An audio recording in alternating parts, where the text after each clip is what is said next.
And we are here for, the very first attempt at some cosmic zap. And so, welcome everybody, and thanks for coming. Yeah, we're using the Hero Quest system, specifically their desire to have an OGL. The OGL is the license, the SRD is the document.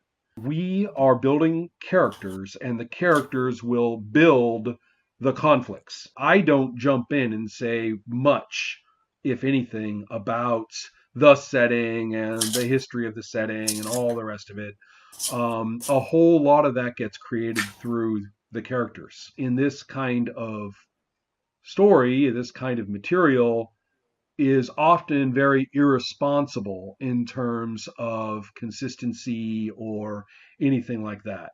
Um, a lot of the time, a comics creator took something that some other creator had done and figured was finished, and then, basically said, oh, well, the character's like this, and draws it his way. I mean, draws the character the way they want to, and then has them show up dealing with this or that or encountering situations that we never heard of. And then all of a sudden, one of our familiar superheroes, the guy crashes through his window. And why? Only because Marvel Team Up is the only place that they were able to get a story in about this guy. So all of a sudden, he has to team up with Spider-Man. So it's really, there's no fucking plan at all. Mm. I mean, it's and the fact that some of the best comics that anyone can ever remember were done this way is a minor miracle. We're kind of working our minor miracles. That's what we're doing. The game runs off of the admittedly jargony keyword concept, and they're all just abilities. Everything's an ability. So that's one thing. Now, on the other hand, instead of just this huge list of abilities from A to Z, they are slotted into categories, and the categories matter. In our case, there are 3 categories, and you're going to prioritize for your character what order they go in. What's big, what's middle, what's small. And so the categories are cosmic and super and person. The phrase for cosmic needs to be some relatively gaudy reference to time or space. Mm. Because you're naming your keyword. It's your keyword. It's not just cosmic. So then the one for super has to be the superhero-ish name. And if your character, for example, has it in its lowest priority and isn't really thought of as a superhero and doesn't really have a name, they have at least some iconic personal name that counts, and that's okay. And then finally, for person, what you need is kind of a descriptive social term. Struggling single mom, aging academic, whatever. But the point is that it basically is a very quick and easy description of a person, like you would find to basically get established as soon as you meet such a character in any kind of story. Mm-hmm. So, but your job here is to pick which of those is going to be basically the huge defining one for your character, which one is in the middle, and which one is going to be the sort of potentially most minimal quality of your character, at least as we first spot them. And the other important thing about them is that they do relate to one another in that cosmicness has an advantage over superness, Mm-hmm. and superness has an advantage over persons, but persons has an advantage over cosmic. Really? Oh yeah. Try talking to Okay. try meeting Galactus as if you can get his attention and then appeal to him as a person, it works. Yeah. Okay then. Or how do they wondering get if the Silver Surfer on their side? Yeah, I get what you mean. Right. So Now it does. It's not guaranteed, but it has an advantage in an otherwise equal contest. Okay. Yeah. So, and the same goes. The other direction's a little easier to understand, but that's the sort of the one that completes the circuit and makes the whole thing possible, really. So then we have the ratings that you're going to give them. The system uses a die 20, and you are going to be rated in the biggest one. You will have what's called you're going to have a die 20 plus 1. And in this system, you note that as 1W. A W is a D20. So if you have like a 15 in something, that means you have less than a 20. You have just 15 out of 20. But if you have 15 mastery or 15W, that means you have a D20 and 15.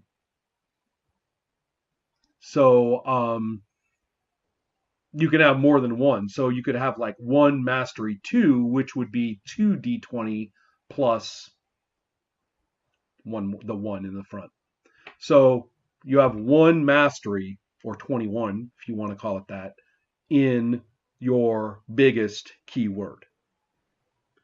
You have a 17 in your second, and then you have a 13 in your third. So now is kind of the time, at least, to prioritize. Do you guys want me to give a couple of examples of some of the different conformations of familiar characters? Yeah. Sure. Sure, wouldn't hurt. John Constantine is top is person, second is cosmic, third is super. If if super is your lowest, then your character basically has some kind of, super or occult or whatever quirk or angle on things. But it's not otherwise everything about the character. So then you would have, Adam Warlock, who is cosmic and super and personal. Same thing with Thanos, cosmic, super, personal. Now you may be saying, but wait, some of these characters are very passionate, have very personal elements. We'll get to that in a minute. There are things that can skip across this order. So we're going to get there in a minute. But right now we're just establishing the basic order. A character who is super and then personal and only finally cosmic would be a character who is basically a superhero with a strong underlying personal life, and then has a way of stumbling into or getting roped into, or is at least personally familiar with, cosmic things. So Daredevil doesn't even come into this game. He doesn't have any kind of cosmic hoo-ha whatsoever. Spider-Man does a little bit. Spider-Man does a little bit, mainly because he's such a title character that they keep dragging him in or using him in that kind of story. So that's exactly right. With somewhat more justification, you have someone like the Human Torch, who it's part of his concept as part of the somewhat cosmically oriented Fantastic Four that he gets roped into things, but he's basically just a superpowered person with a strong personal life. And then that's not something that he really does or identifies with on his own. The abilities are kind of your go-tos for things that you actually do. Again, they can be relationships, they can be history, they can be any manner of things.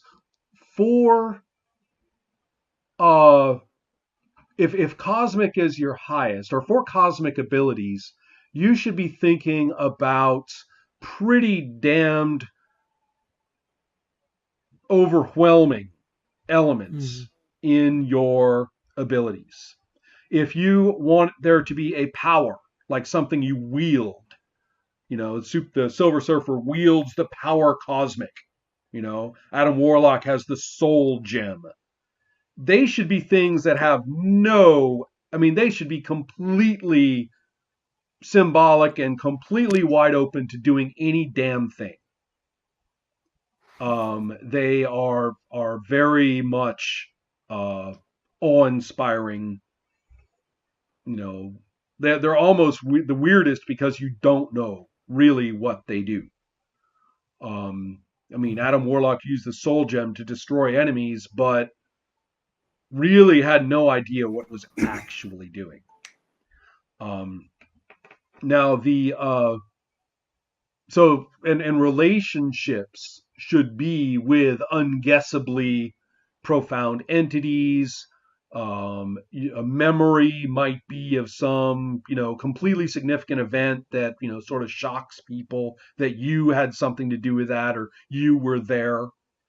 So that's what the abilities in Cosmic would be like. Abilities in Super are very much superpowers. They don't have to be too specific. They should definitely be things like, spider powers or something like that. So, or something like, amazing, superhuman senses, all senses at, at a superhuman levels. Um, Anything of that kind. The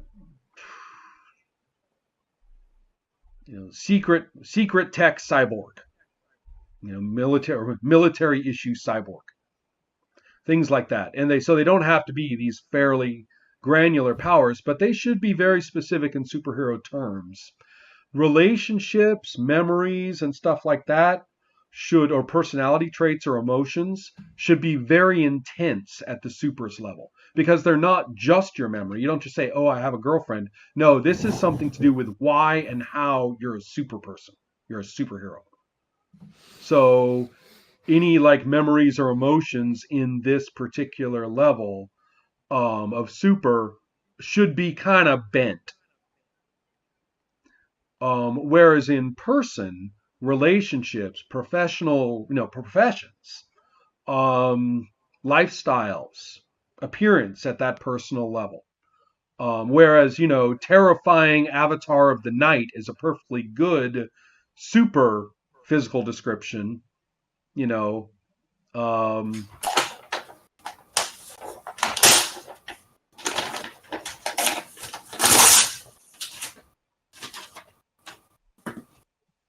So even though that's a perfectly reasonable super description, a description for the person would be very much like describing an ordinary person.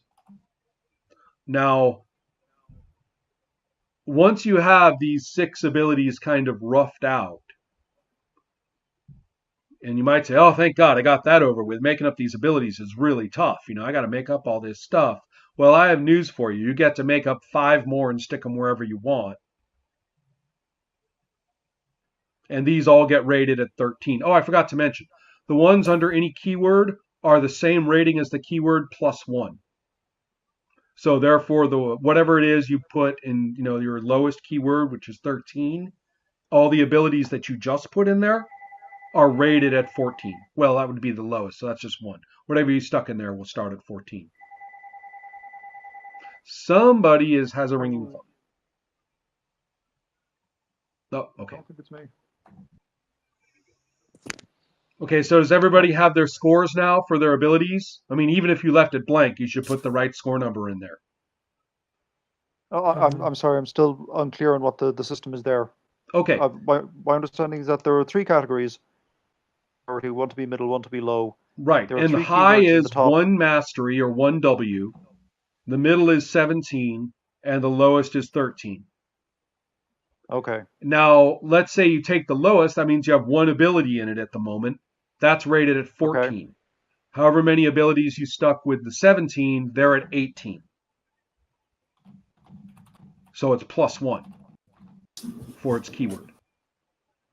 Whatever abilities you put at the keyword at the highest, which is rated at 1W, it's now the abilities are 2W instead of 1.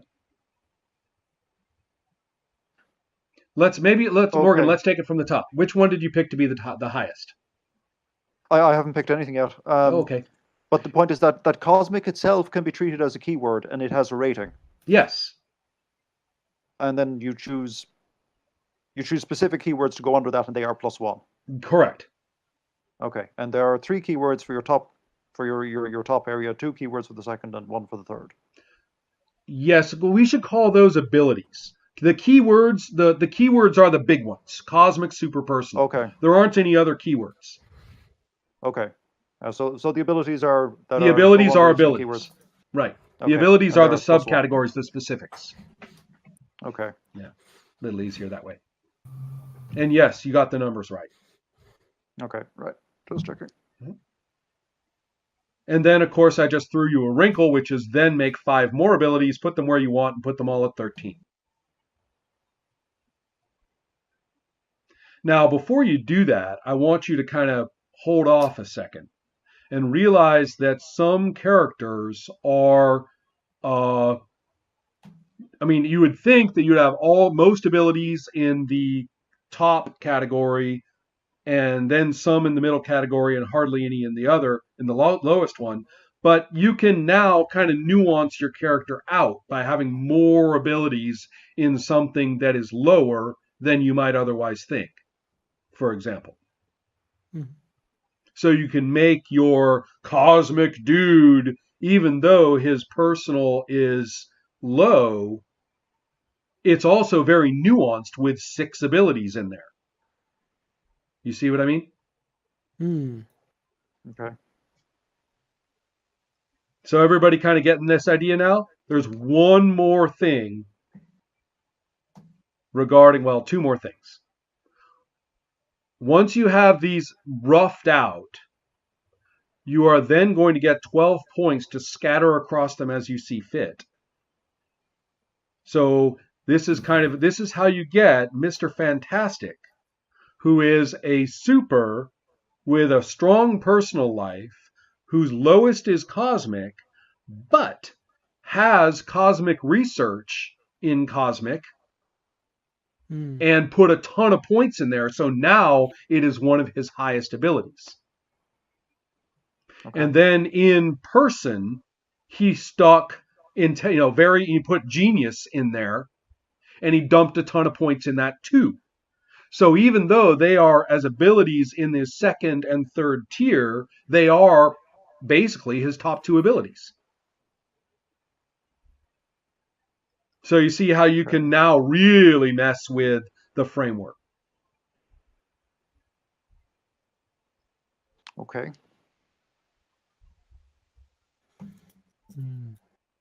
Now I know it's a lot to try to make up all at once, but the best thing to do is like start with one part and work it out from there, I would say. Let that determine everything else. Yeah, I think Go the ahead. mechanics are making sense, and I think I feel fine about coming up with some sort of keyword for each of the categories. The abilities, I'm not sure what to think of there, how to phrase those, what to It is think actually of that. fairly standard categories for these out of any trait-based game. Relationships, emotional states or psychological positions, communities, social life, which includes professions, and then skills based on just getting something done. If you want to be really good at fighting, you're going to need a fighting skill in there somewhere, or a fighting ability in there somewhere. You're going to need, if you want your character to be impressive, well, in which way do you want them to be impressive? And then you would describe it in a way that's appropriate for whichever keyword it goes under. So abilities are descriptors, they are skills, they are relationships, they are powers. Does that help, Gordon? A little bit. So would you, like, if you wanted somebody, actually they could show up, I guess, in either cosmic or super, I don't know, something, teleportation, do you just use a term like that, or do you want to, is the idea to be more flavorful with it and descriptive? I actually think or being what? nice and basic with it sometimes is okay, but you should look at it and then look at the keyword and see that it makes some kind of sense. So for cosmic, that's pretty easy. if you are the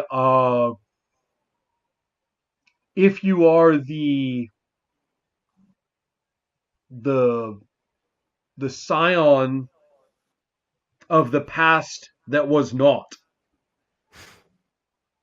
and that's your keyword for cosmic.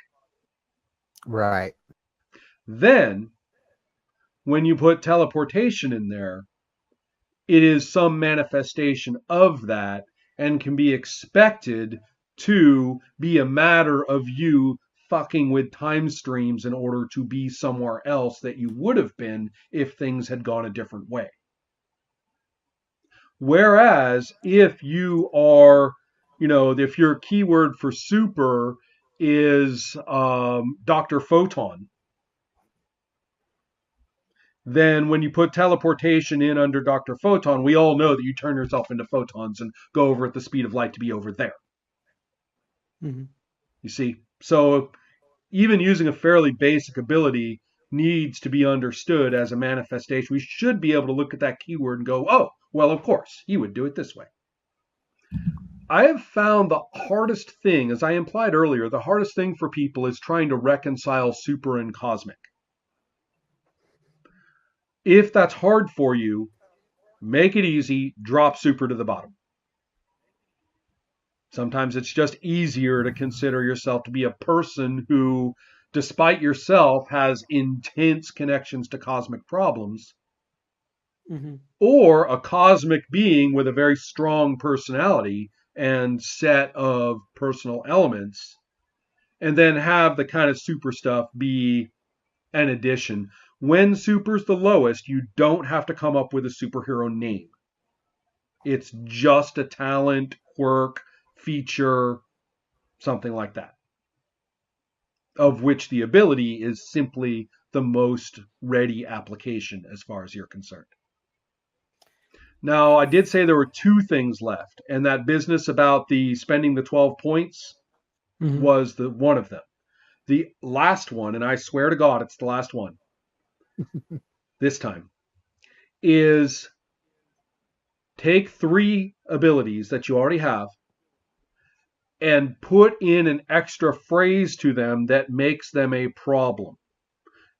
The easiest way to do that, it's not the only way, but the easiest way is to just put a comma and write but. So 3 of these things have this edgier, disadvantageous, or nuancy side to them.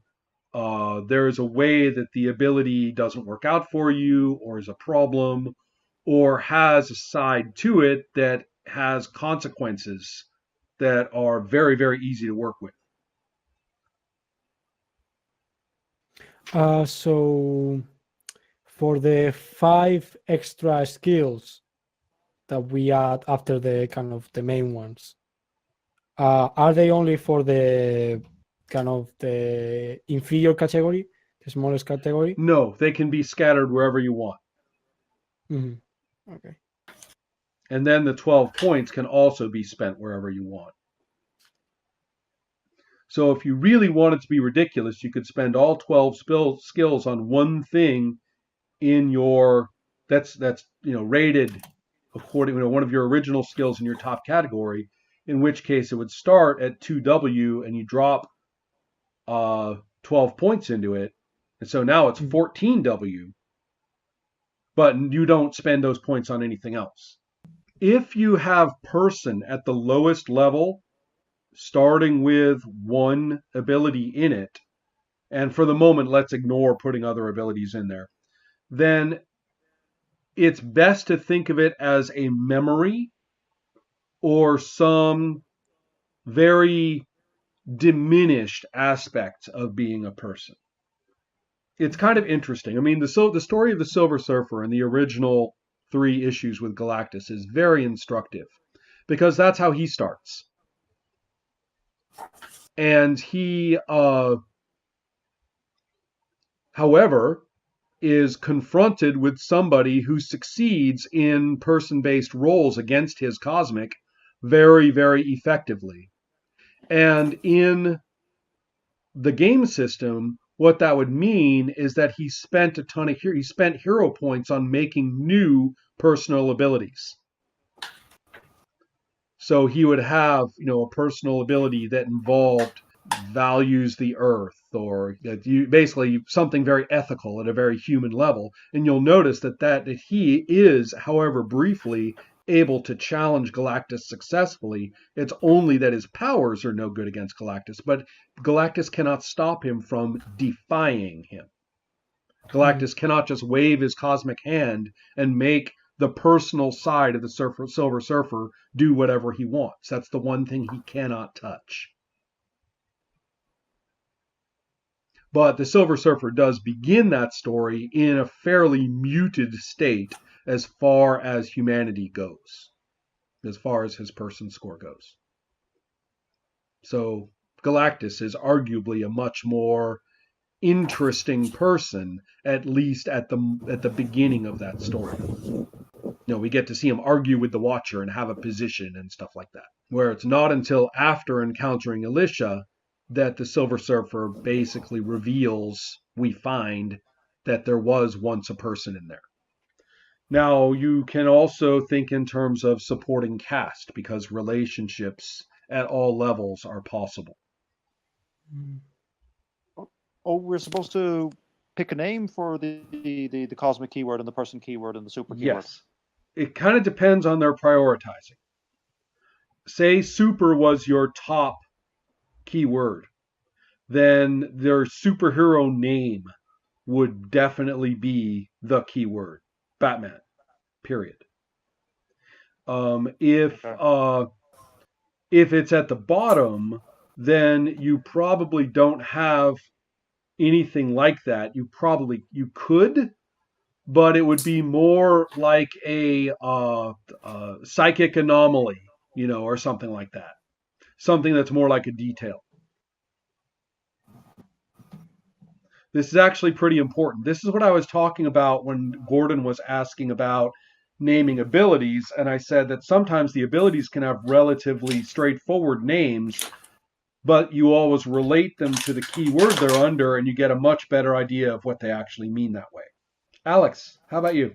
Yeah, I think I'm done. I don't know. We'll see. Hopefully it's in order. Let's take a look at what we've got then. So, Okay. In order of the importance of your keywords, tell us about your character. So, my most important keyword is in personhood, and that's Rockstar at 1W. So, so actually, if that's the most important, then it needs to be the Rockstar's, name. In some kind of important way, such as, Oh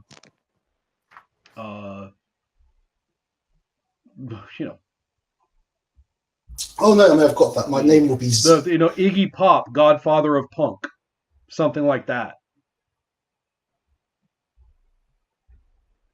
Natalie Merchant, Siren Supreme. That will take me a few moments to think of. James Brown,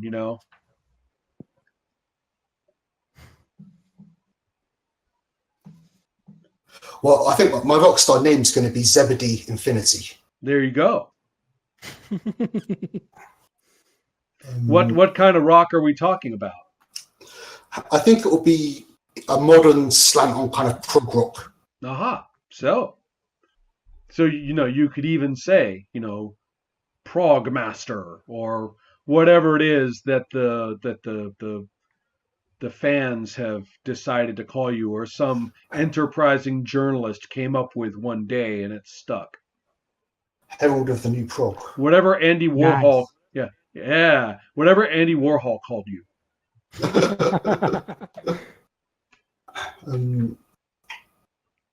Yeah. So yeah, Zebedee Infinity, Herald of the New Prog. Oh yeah, perfect. Your second keyword would be in cosmic, and I have it's a sentence. Is that correct? That's okay. Well, I'll tell you what I've got. Sure, why not? Bearer of the head of Eternus, a dead time warrior. There you go. My last one in super was going to be Zebedee Infinity, but I think I will have to rethink that now. Well, as the smallest one, I mean, it means your character doesn't, basically have to be anything resembling a superhero, merely to have some sort of freakish, personal, superhuman ability of some kind, whether it's occult training or whether it is. But whatever it is, it's beyond what a human could do. Even if the person is just like mathematician, freak mathematician. That How would be a about good. That would be a good one. would gems of the helmet be okay? That would be the gems on the head of Eternus. Oh, I see what you mean. So the gems are the superpower, and then you have a bunch of abilities in there. Okay, yeah. As long as the abilities in there are very much at that basic level of personal impact on the world around you. I mean, they're not always controlled, but they're certainly a lot more controlled than the cosmic ones. Well, I mean, stuff like, for example, status rays and destructor beams. Right. Yeah. Works for me. Yeah. Wow. So does Zebediah brood a lot with curious refrains, Well, that's a question, actually. Is the first ability I had in Rockstar was Disenchanted. Perfect. That's, Perfect. Yeah, absolutely fabulous. Okay. Yeah. Oh, goodness. There is a place where Elric and David Bowie, there is a Venn diagram there, and we're talking about that. I don't know if you've ever listened to Hawkwind. All right, so cool. I know it's a little crunchy, for lack of a better word, but I think there's some very interesting consequences that come out of this, so that you end up with, for example, a very, very disconnected person, but they have one person that they're very, very close to with a considerable score, for example. Gordon, what do you think? So I went with the cosmic super person. My cosmic label is Earth's first mind. Oh, all right then. Guys, do you see that your character name is just going to be the name of your highest keyword? Oh, is it? Well, okay. So I gave him a super name of the Silurian. No problem. He's also the Silurian. Yeah. and his person description is thing out of time. All right then. It's interesting for the personal one. We're going to have to find out what ability did you stick in there to go with that first. So the main one I had was I actually made him relatable but alien. So that was one of the problem ones. Oh, I see. So right. He's so he's actually kind of personable. Oh, I get it. Wait. That all just came to my Earth's first mind, the Silurian. Fuck, man.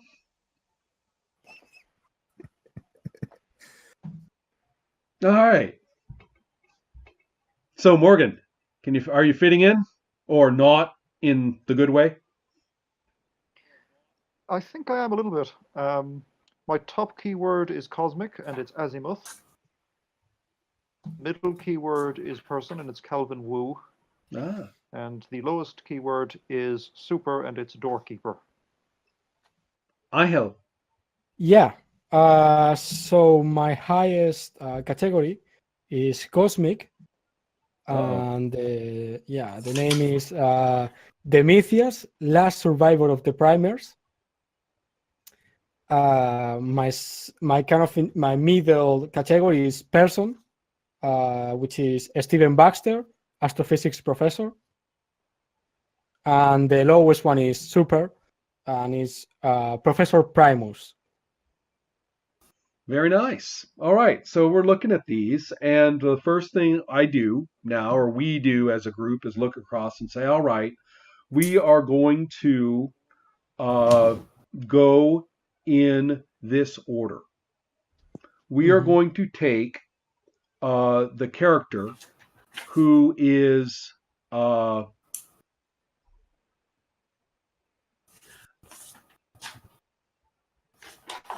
let's see.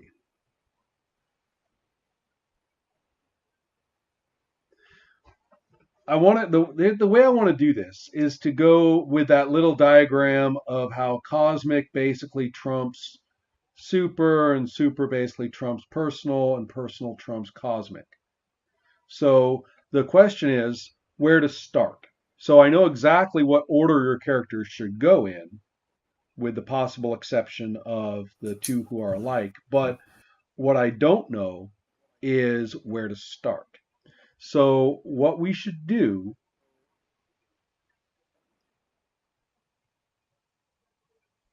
is basically say, all right, we could either start with Zebediah Infinity because he is the most personal of the characters. Or we can start with Earth's First Mind because he is the most cosmic character, and his next one is super, unlike the other two.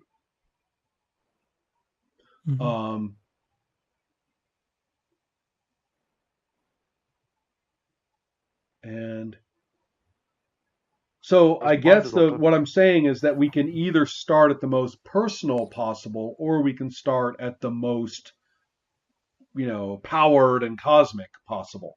So either we're out there in the cosmos or in the strange spaces that exist among multiple dimensions, or we are perhaps in the nanosecond of the existence of a single person's thought. But wherever and however we are, it's some kind of fucking weird thing. And ordinary reality is either very much a tiny speck in the middle of it, or it is unguessably sideways to whatever it is we're looking at. So we could start at that perspective, or we can start at the perspective of an ordinary person conducting ordinary things about their ordinary day. And you'll see that going with either one is perfectly all right. We just have to decide what's our first page or opening moment look like.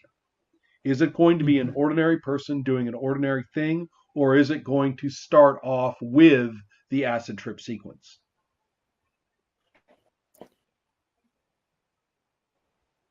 I don't know. Starting normal seems a little preferable to me. Excellent. So, Zebediah, let's take a look at where and what your character is doing on the basis of being Zebediah Infinity, the whatchamacallit of the New Prague, or whatever it was you call it. Herald of the New Prague. And if we take a look at the various problems of your character, or is there anything in that category that has some kind of nuance, a but or if or doesn't or something like that? Some kind of what, sorry? Remember how 3 of your abilities have an extra part that's a little bit negative? Yes. Do you have any of those in the what are those? I have Disenchanted. I have Magnificent Presence, which is the one that's got the little thing. Magnificent Presence, but that tends to cause animosity in some people. Ah, okay, good.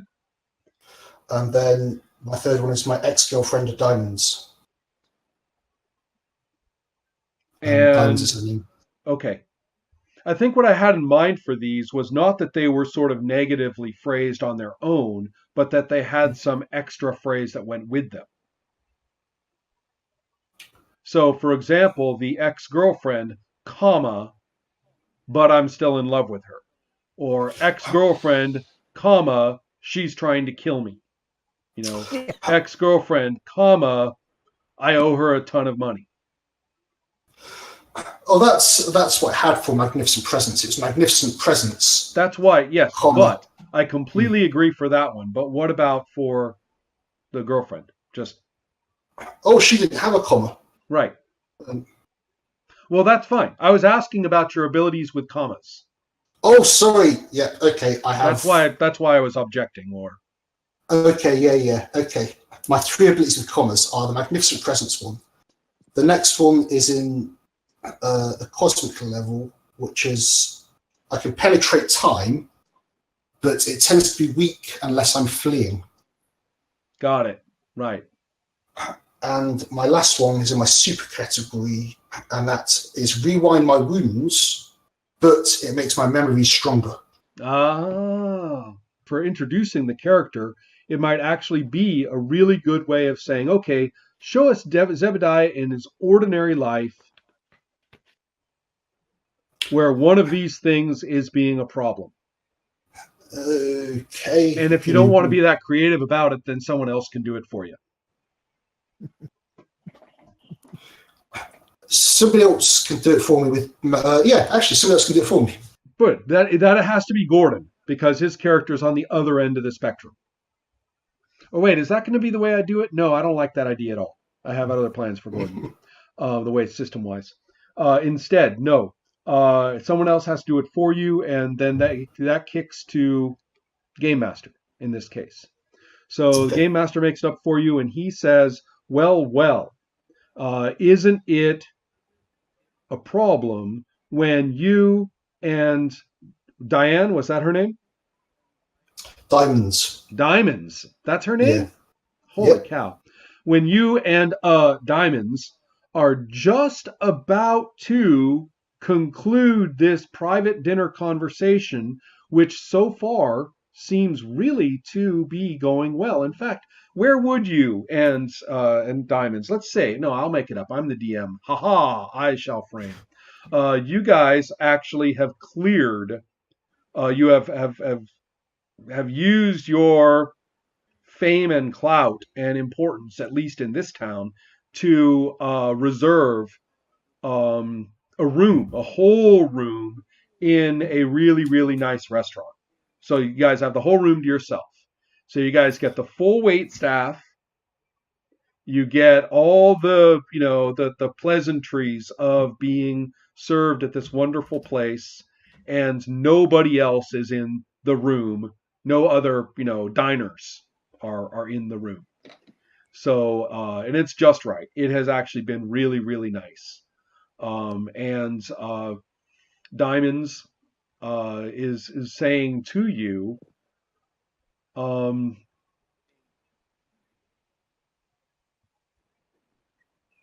well, she says, continuing with this conversation you've been having, maybe it is a good time to think about calling it done. Nobody can say you didn't do what you wanted to do. But I can see that, Diamonds.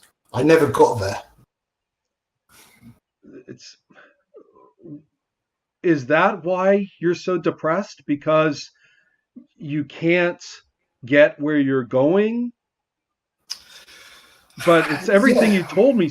Everything you told me, she says. She's not getting frustrated, but she's like getting excited because she's making her point. So she interrupts you and says, but everything you said how unhappy you were with doing it, how it wasn't satisfying. I mean, sure, go ahead. Find it all, Zebediah. Isn't it going to leave you just even more disenchanted than before? Dropping the ability keyword on you. No, this time, it's got to be like I imagined it, Diamonds. Like, there's more to it than this, right? There's more to it than this. When I was younger, it seemed such a great fucking thing. Then you get here, and it's bullshit. It's waiting around for hours. It's just the same. He's doing the rock star thing. Excellent. So let's see here. She says, you're right. Come on with me. Let's just go have a good time the old-fashioned way. Put it out of your head. Get back to the studio tomorrow. I'm okay. I give up, she says on that. Go back, Zeb. Do it yourself. Have a great time. shoot for the moon. But right now, let's just me and you go out. And she says, and I won't tell anybody, and you won't tell anybody, but you and I are going to get stinky out there and somewhere where by about the time we don't even know where we are. Come on. That sounds good. Excellent. So the two of you basically make a hasty departure, right? And for a bit there, it's almost like those old days when she was your gal, right? And so you guys, head out and we hit the streets, and it's in streets you haven't been in or thought about for a decade. Oh. And that's when you're recognized. And that's when the woman on the bus knows, she says, "Oh, Zebediah Infinity." She comes up and gets right in your face and says, "I've always known when we finally saw each other, it would happen." Give me some space, darling. You're being a bit weird. You're so magnificent. But Diamond is Diamond is basically, Diamond is just sitting there next to you on the bus, and she's just got this look on her face, and she just says, "Oh, shit." Like that. Okay. But,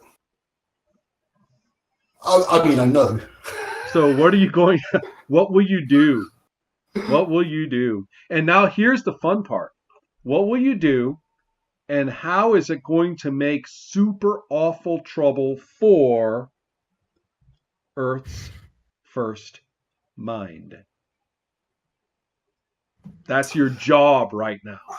Your job is that whatever Zebediah Infinity does, short term, long term, right now, 24 hours from now, but wherever we go to for this role, it is going to possibly completely screw up Earth's first mind's day.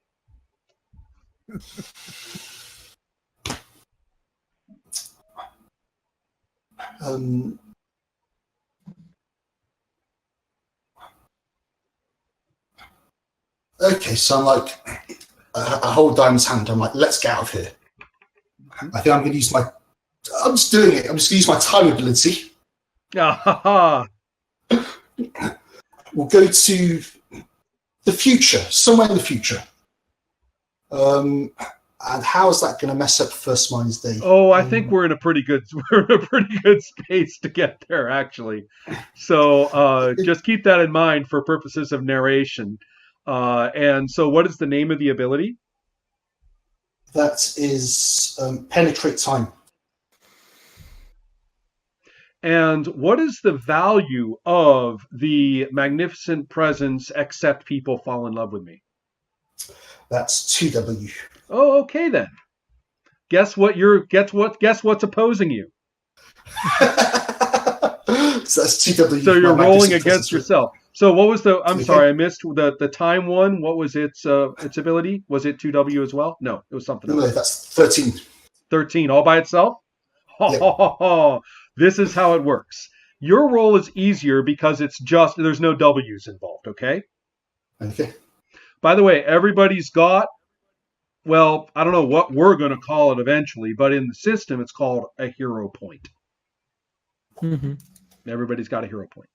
Okay. So here's how it works. You're going to roll a d20, and simplistically, you just want a 13 or lower.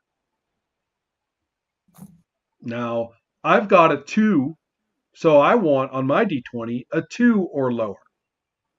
So you would say, that sucks. Well, except that mastery allows me to do something with the result. Okay, so everybody paying attention on this. This is a simple contest. And even though it is against internal states, in the character, even though it's stuff on his sheet, the woman and the rest of the bus, including the driver, are all agreeing with the woman, having turned to look at this odd little altercation, perhaps with a familiar name to a couple of them. You know, midnight bus riding populace not necessarily being prog rock lit, but maybe a couple of them. But whatever it is, there's some sort of interesting altercation on the bus. They all turn and look, and of course, what do they see but the same magnificent presence causing the same pain in the ass problem? And all of them think the woman is making perfectly good sense, including the driver. So, Alex, the way you deal with this with your time slip is you take your D20 and you roll it and tell me how you do relative to 13 or less. I rolled a 1. Wow. Okay, that is one of the 4 possible results. If you roll a 1, it's a critical. Nice. If you roll 2 through 13, which is basically the rest of your success range, then that is a success. 14 or higher, except for 20, is a failure, and then 20 is a fumble. But this is an opposed roll. So those aren't outcomes of the conflicts. Those are just how well you did. So I get to make my roll, and I'll show you something interesting. First of all, I roll a 4, which is technically a failure on a 2. But since it's 2W, I get to bump it up a notch. So it is a success. That's what the mastery does. You can bump up your result. So anything short of a 20 would be a success. Say again, please. So anything short of a 20 would be a success. Right. Correct. Or if I'd rolled a 1, a critical, and if I'd rolled a 2, I could bump the success to a critical. Okay. Now, that's true, but then there are other issues that come into this as well, as you will see. Keeping in mind that it is relative effects that matter, and that when you start getting critical success on critical success, things start getting strange. You can also use a mastery. Shit, I dropped a die. Inevitably. You can also use a mastery to bump down someone, which is what you do if you roll a critical and you have a mastery, so it won't let you bump up. You can bump them down instead. Everybody getting the idea? Okay. So you have a critical and I have a success. And the effect of that is that you get a minor victory. And a minor victory is, well, there's basically major victory, minor victory, marginal victory, and then you get down into sort of the tie gray area. So I'm talking about the winner. You don't have to worry about degrees of failure. That's just what happens to you based on the degrees of victory. So in this case, a minor victory means that you have some sort of, it's basically a yes, but I think is probably the best way to put it. Let me look at the document just to be absolutely sure about their phrasing. Because that's right here. I'm on the right page for this stuff. So, because they're fairly careful about the way they like to put this. Right. So, finding your way. Right. A minor victory, you know where you are going and you get there easily. So if you ask me, they're awfully generous, but there.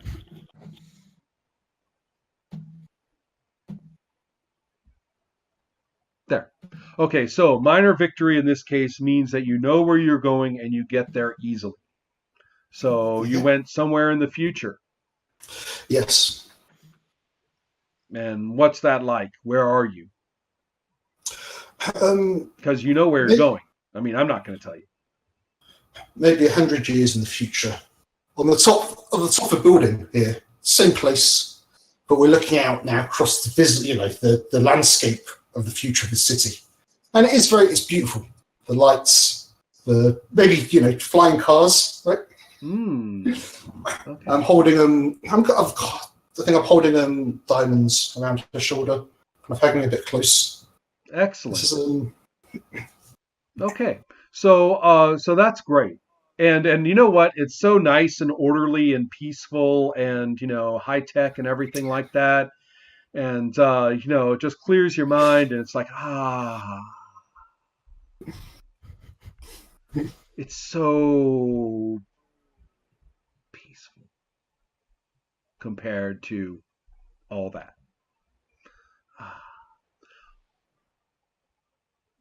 Diamonds is a little worried and says, Zeb, it's wow, it's so beautiful. I think you need to get me to a hospital or something. I don't think my mind is working. So right. Oh shit. So, well, only because, that's how she thinks something. She thinks she's just blowing a fuse of some kind.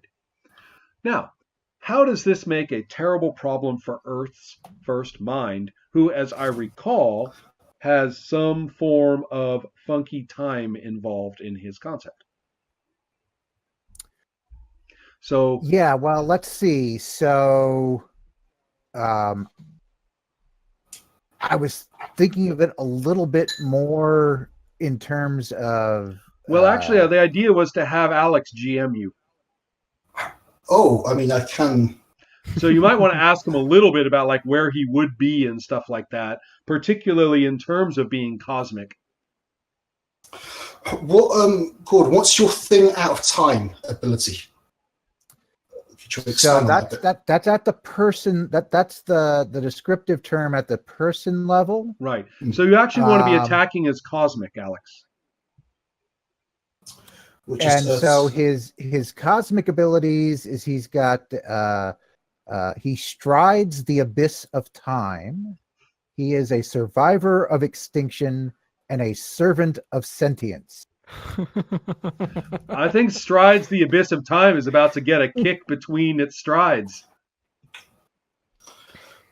But Alex, it's up to you. Attack his Earth's first mindness. In other words, make a conflict with one of those abilities based on what you just did. Okay, well, let's see. Where are you, Gordon, at the moment? So, and you have to be aware based on your cosmic. Right. If I want to base the where on my cosmic, then where he is right now is traveling. He is going from one place to another, and he's crossing the abyss. For him, most of the time, that just means spatially rather than temporally. But of course, temporally becomes part of it too. And so he's on his way from one place to another. Draw it, Okay. Gordon. Draw it.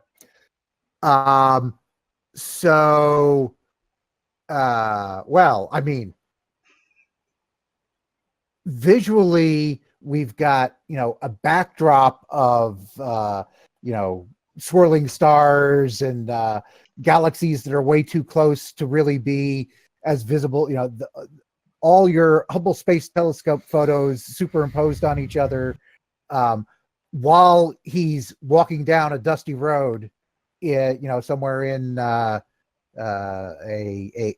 sort of desert landscape of dirt road in the middle of nowhere, gravel at the side, but there's no terrain. There's just this backdrop of space and stars. Excellent. So Alex, get him. Okay. So, my cosmic is bearer of head of Eternus, a dead time warrior. Presumably, the time warriors would go around sorting time out, the things that are not meant to be, etc. Sounds like maybe the type of character, Gordon's survivor, potentially a survivor of these time warriors. And the head in my bag, tough come here, it senses, I think, Gordon, and Gordon senses it. The time warriors now know where he is, and they're sending something to finish the job. So wait, did you just like invent something into play that isn't like a named entity or something like that? Because that's a problem. Because what we're doing is we're basically having some feature of yours attack some feature of his through your operation of your time slipping. Yes, okay, my head's just going to attack him directly. Excellent. Okay, so great. You basically you are. Does this head like float behind you or something? Normally I carry it in a bag, but when it recognizes the survivor, it just rips out of my bag, floats up there, and I think it might move all of us to where Gordon is, and just begin firing beams. Zap, zap, zap. Roll. Gordon, what are you going to defend with? Well, it sounds like I ought to stay cosmic with this. So now do remember that if you go personal, that would be matching fire with fire, and that's fine. But if you go personal actually has a big advantage against cosmic. Oh. Yeah, I guess Appeal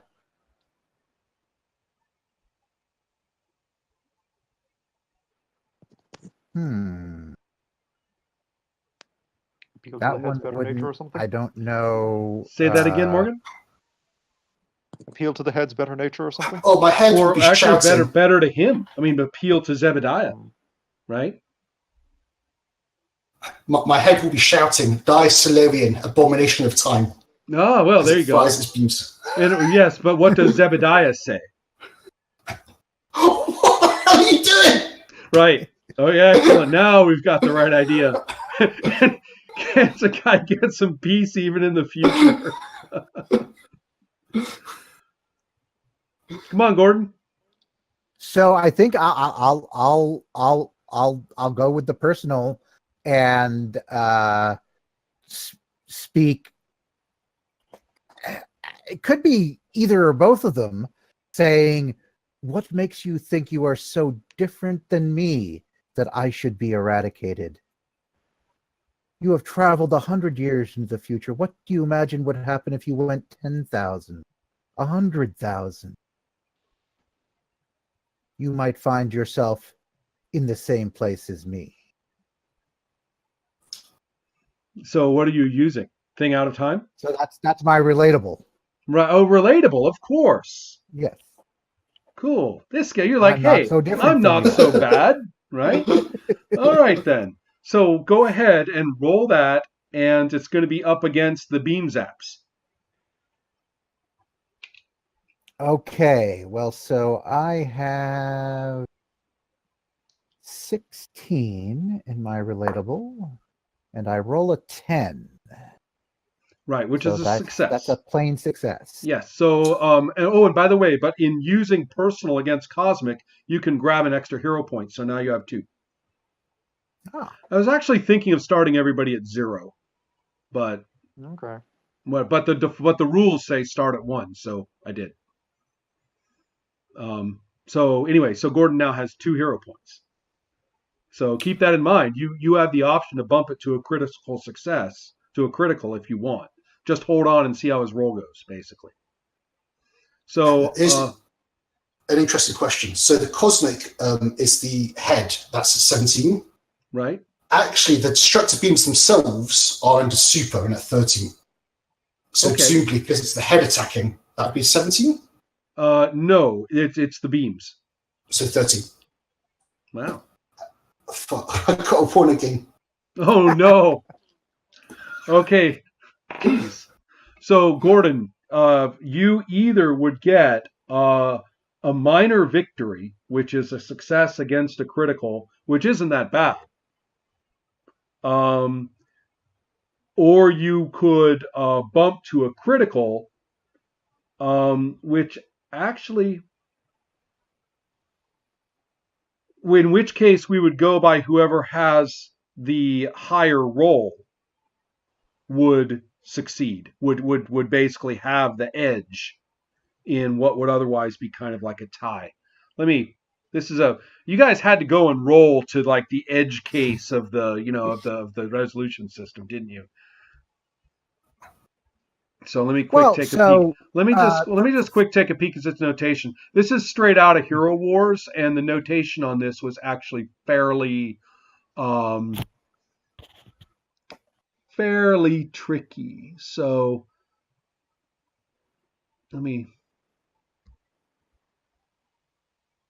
oh wow. Man, they're generous. They start you off with all kinds of hero points. I think that's really wussy. You guys get 1 to start. These things are more precious than that. Right. That's fine. Got it. Okay. The higher roll, if you bump to a critical, Gordon. Okay, here's how it works. If you bump to a critical, then you have critical on critical.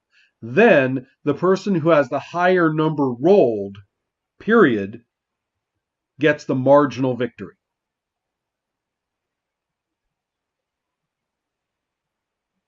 So currently the status... And that would be you, because you rolled a higher number. Right. So currently the status is... Currently that you would get a... you rolled a success against a critical. Right. No, so it's you. So he would get a minor victory on you. Right. Right. So you're facing basically a minor defeat. But since you rolled lower, if you bump it, then all of a sudden the edge completely flips to you. Because the criteria for the edge actually is very different if you have critical on critical. Right. And so did you mean higher or lower there? I mean, I rolled a 10, he rolled a 1. Exactly. Right? Which so you would end up with a marginal victory.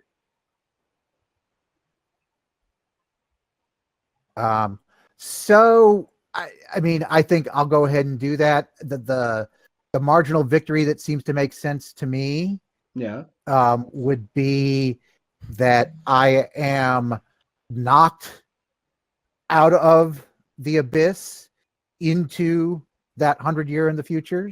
Oh, so okay. I'm not actually harmed by these beams, but I do get knocked into his time off of the route that I was on. Excellent. And under those conditions, you're not actually going to take any penalties of any kind. Ordinarily, a victory against you is going to give you a penalty on related abilities. And so you would actually be dropped. But since it was based on the tie of criticals, the story outcome is the only thing that happens. So you saved yourself damage with your bump, and you have 1 hero point left. Okay. Everybody getting the idea? Morgan, question?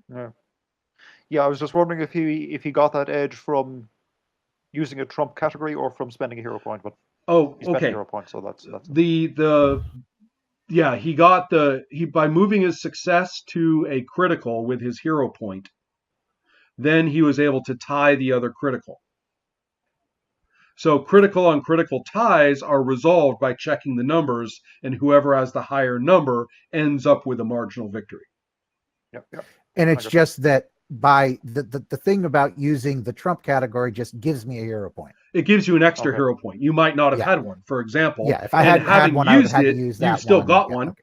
So you're better off than you were. Yeah. Okay. And you can either spend that immediately or save it for later use. Absolutely. You can always save hero points for later use. They are also your experience. So when you spend them, you have less improvement for later. Okay. So that is a design feature that has its ups and downs, in my opinion. Okay, so basically both of you are now in the 22nd century.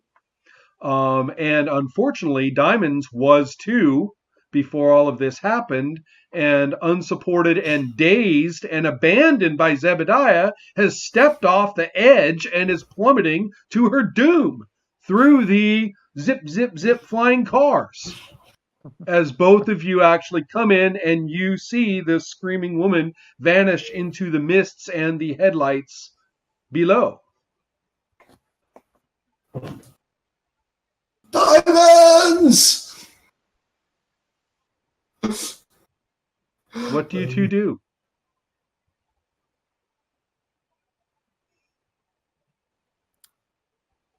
I'm not such a Well, bad guy. I'm just like you, aren't you? Oh, by the way, sorry about your girlfriend. Bye.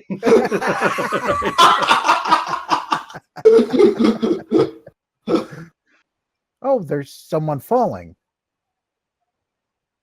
You know, he's kind of at a little bit of a loss, was not expecting any of this to be happening, and is not going to quickly respond. I mean, I don't know that his abilities are well suited to try and catch somebody who's falling anyway. Okay, so unless Alex objects, what I'm hearing, since you're basically giving us a static response, unless Alex objects, it's time for Gordon, whose turn it is, to then affect another character. Yep.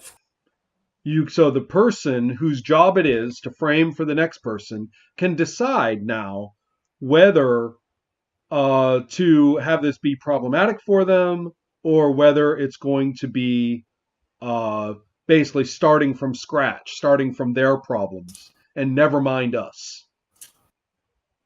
Or specifically, me. In other words, you can connect it or not connect it as you see fit. So Gordon, pick either Angel or Morgan, and either start from scratch or make your situation somehow completely hammer them. Morgan and Angel. Mm-hmm. Give us a look at your characters. You both have Cosmic at the highest, so talk Cosmic about where your character is, what they're doing, what they want to. What ability? A good way to do it is to say, what ability does my character want to use out of the gate when nothing else is bothering them? Well, my cosmic keyword is azimuth, and my top three abilities. Well, actually, they're not the top three, but they're my three cosmic abilities are Dream Fugue, Astral Presence, and Child of Chin Lao. Ooh. Who wants to force human evolution. My Astral Presence is only usable when sleeping. My single most powerful ability is actually Psychologist. Which is fantastic, in that you took a human ability as the high one, right? Which is great. But what I want to do, but remember, we need to see you in your cosmic aspect, because that's your highest keyword. Because this is the scene where your character is introduced. And in seeing the character for the first time, we have to know what keyword is the highest. That's important. So pick some cosmic ability, including just azimuth itself, if you want to do something at that level or in that way, whatever it may do that's not one of the abilities. And tell us where you are and what it looks like when you're doing it. All right. I was thinking there's nothing on the sheet that says, strictly speaking, I'm not in the 21st century. I might just be, native to that time period. Right. But if I'm introducing myself on a cosmic level, I could just be in the Dream Fugue, and I'm seeing the proceedings now as they're ongoing, as a vision in my head, and I see Diamond plummeting to her death, and I wake up shivering and shaking in a cold sweat. If you want to, I guess what I'm trying to say is that you were not the one who has to worry about connecting yourself. That's Gordon's problem. I was actually looking for more of a naturalistic introduction to your character, doing what the character would do if they didn't know they were in a role-playing game and about to get screwed. Okay, and it has to be cosmic.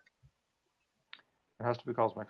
I mean, this is where we see the surfer like zooming through the galaxy, rhapsodizing about the glories of the cosmos.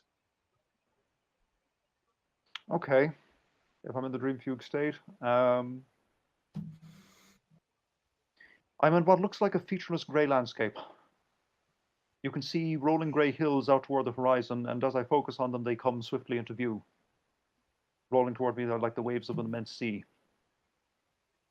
I reach out my hand, and the hills disappear and coalesce into what looks like an enormous chair, built out of obsidian on a platform of granite.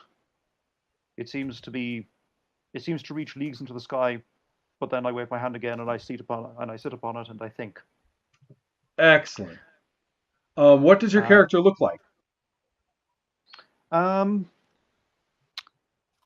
Sort of youngish, let's say mid-20s, flat black hair, hint of Asian extraction.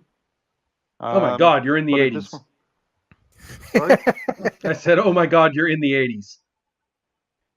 I guess so. Yeah. But I suppose in cosmic form,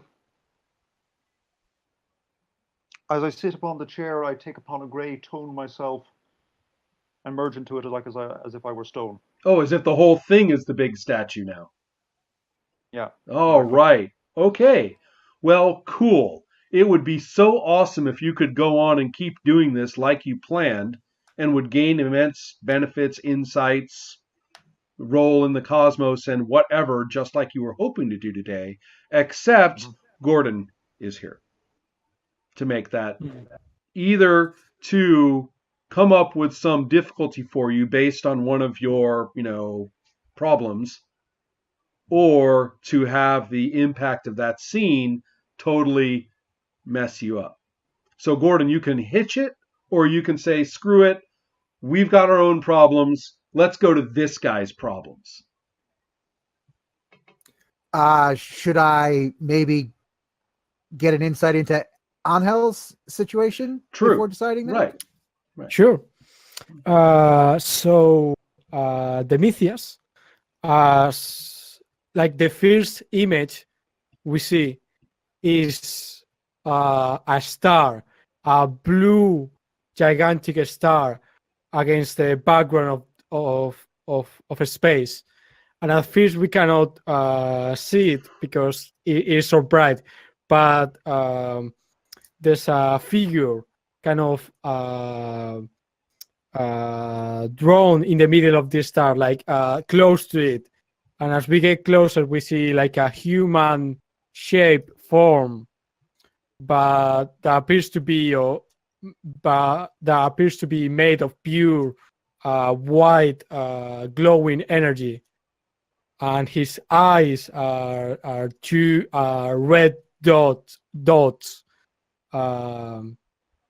And as he looks at this star, he appears to grab to it, and suddenly the star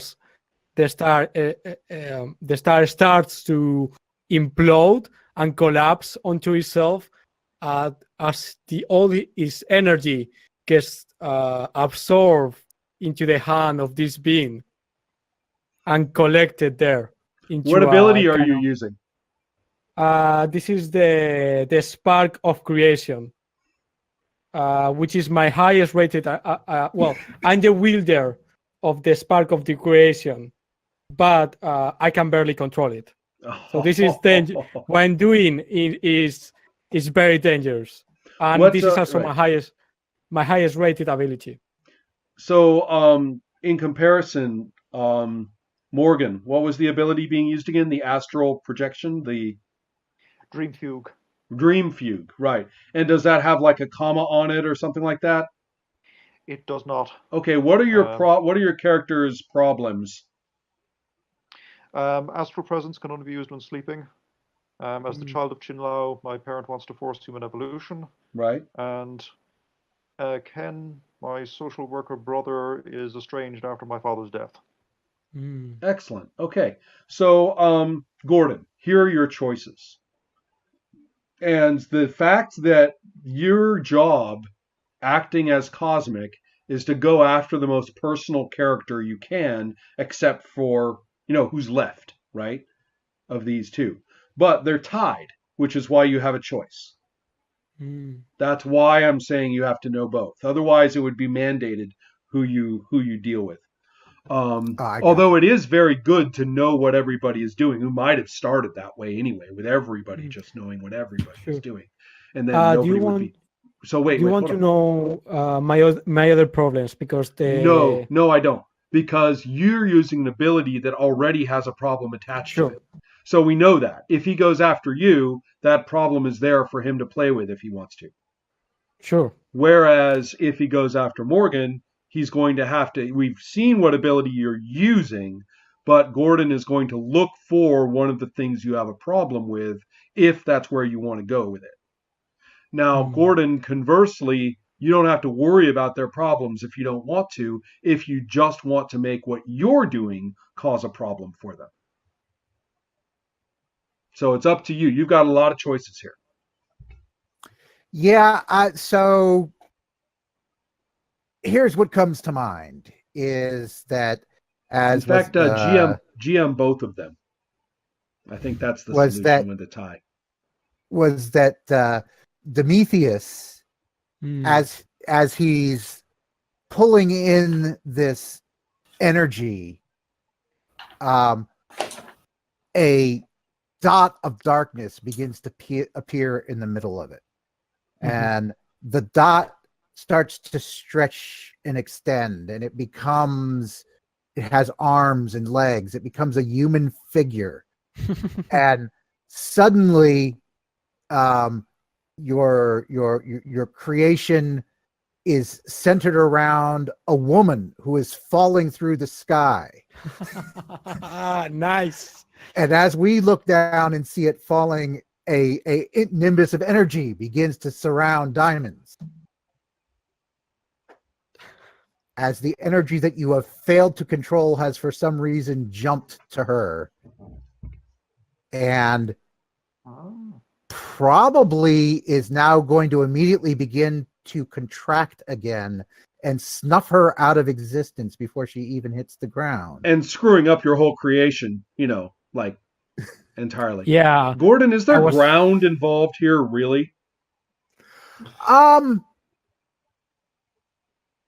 Not anymore, maybe. Yeah, I'm not seeing ground.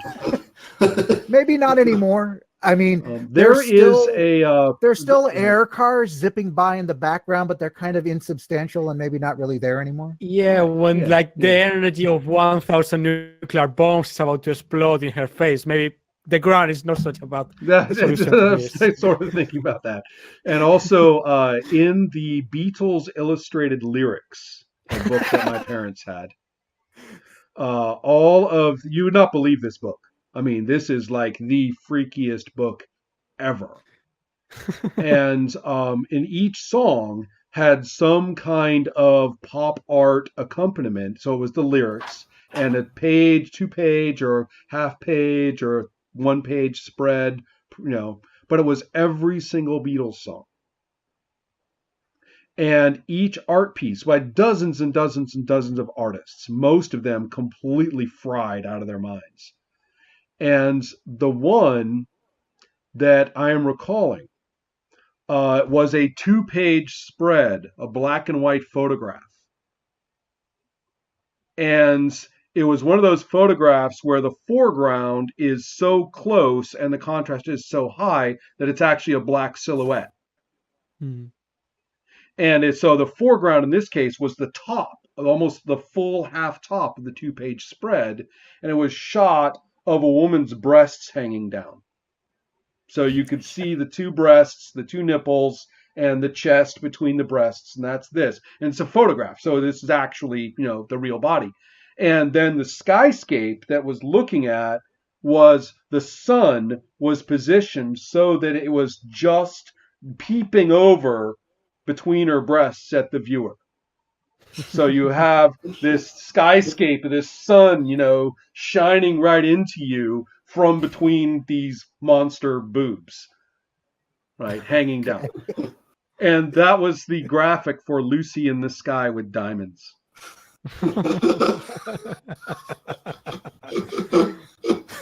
Yeah, yeah. Nice. And now we have diamonds in the sky. Oh, With yep, I'm saying it all works. It all worked for me. Yeah, I say that. I say that. So keep GMing and let us know what's going on for Azathoth. Sure. And in the meantime, you can think about what ability you want to use and stuff like that. Mhm, Okay. So Ihel can think about what ability to use. mhm. And so he's got the brother. Azathoth, The astral projection doesn't really mean much because he's not asleep or whatever. Oh, he is. He's Oh, in he the is dream asleep. Okay. So Yeah. basically, you could use that one by someone waking him up Mhm. in some way that causes damage to him, you see. Or you could have the brother, issue arise in some fashion, surrealistically or otherwise. And you could have the other thing. Oh, right. The forced evolution thing. The child of Chinlao. Right. And that's if you Uh, don't want your situation directly to impact him. Okay. Right. So, if So it's up to Gordon. yeah. And what was the problem with Child of Chinlao? As a child of Chinlao, my parent wants to accelerate human evolution in some kind of destructive or abrupt or some way that would be catastrophic for current human civilization.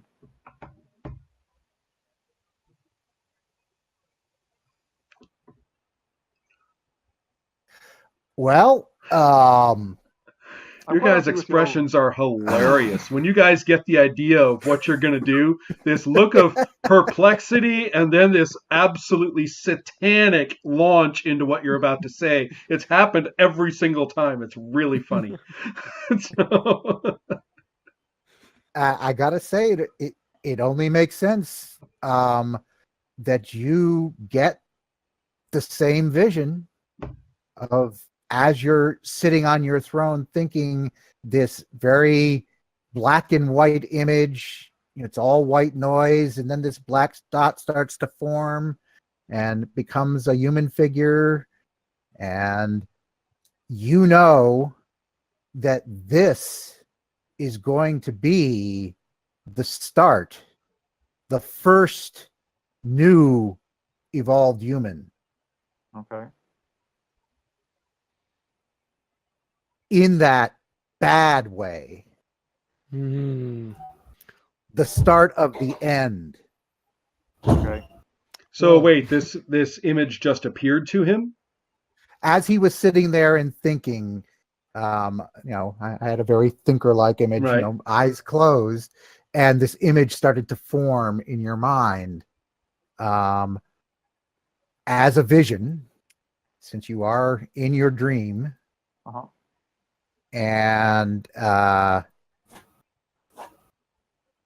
actually, I suppose the question for you will be, what do you recognize this as? Just a dream image that you're having as you're contemplating, or do you make the connection to the danger that it represents? You may or may not make that connection. You're basically, what you're doing is you're attacking his dream fugue with his other ability, Child of Chinlao. That makes complete That's sense. That's exactly how this works. That's exactly how I did it to Alex. Mm-hmm. When you cause the problem for somebody, you take a look at what they are doing and then attack them with something else about themselves. So okay then. So Gordon, go ahead. You roll. So I roll and also, for you're the GMing both. You're GMing both, so you can see what each of them is doing as well. Mm-hmm. Yeah, because if they want to switch to a different, ability or whatever, they can. Yeah, so the Child of Chinlao is attacking Azathoth. What is your response to that? My response to this horrendous vision possibly thwart this outcome happening. I get the information that this is some kind of event in my future. Well, that's what. And yeah. And so, what do you think is the? I think that's the question. Is what is the ability that'll let you gain that insight or that opportunity? I suppose I could use my astral presence to try and project my consciousness and view what's happening directly.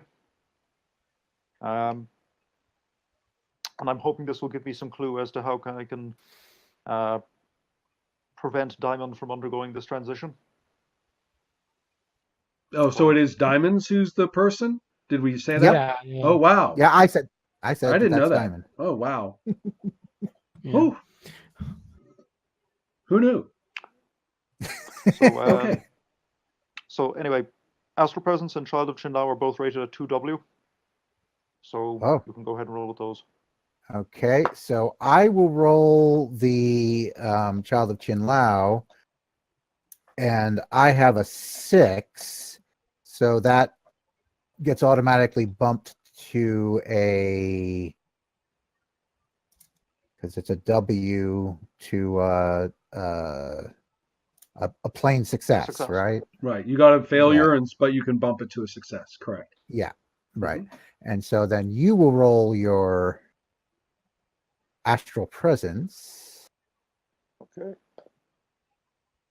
That's an 11. So that's also a plain success. So they become the same. Well, success on a success is a marginal victory for the person who rolls highest. So that'd be actually you, right? Because I rolled a 6 and you rolled a 10. Yeah, a marginal success with the Astral Presence.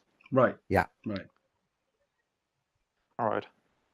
So that basically means the system says you get where you need to go fairly quickly and easily, which in this case also means kind of finding out what you need to find out. Yeah, and so I guess what you find out here is that this is an event that's happening in the future, and you're seeing it now. Okay. Maybe I'm thinking that the way he can deal with that is that he is able to communicate with me for a second. Since what's happening? This is where the GM gets to say, okay, everybody's doing something. You know what? All of you really are in the same scene, and that's Gordon's doing. Gordon basically threw diamonds at everybody.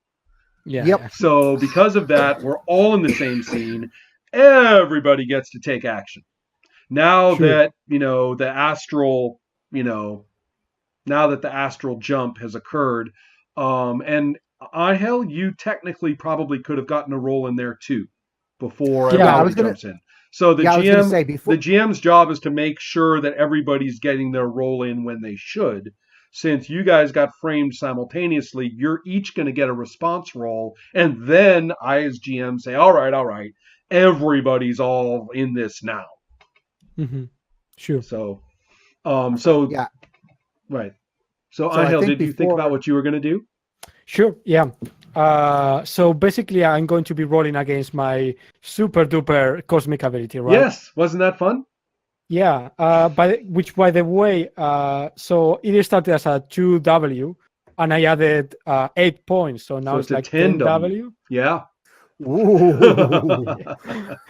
Yeah, we can consider. I was considering just putting all the points there for fun, but anyway, what I'm going to do is that I realized that this energy is going to transform this woman. Is going to change her.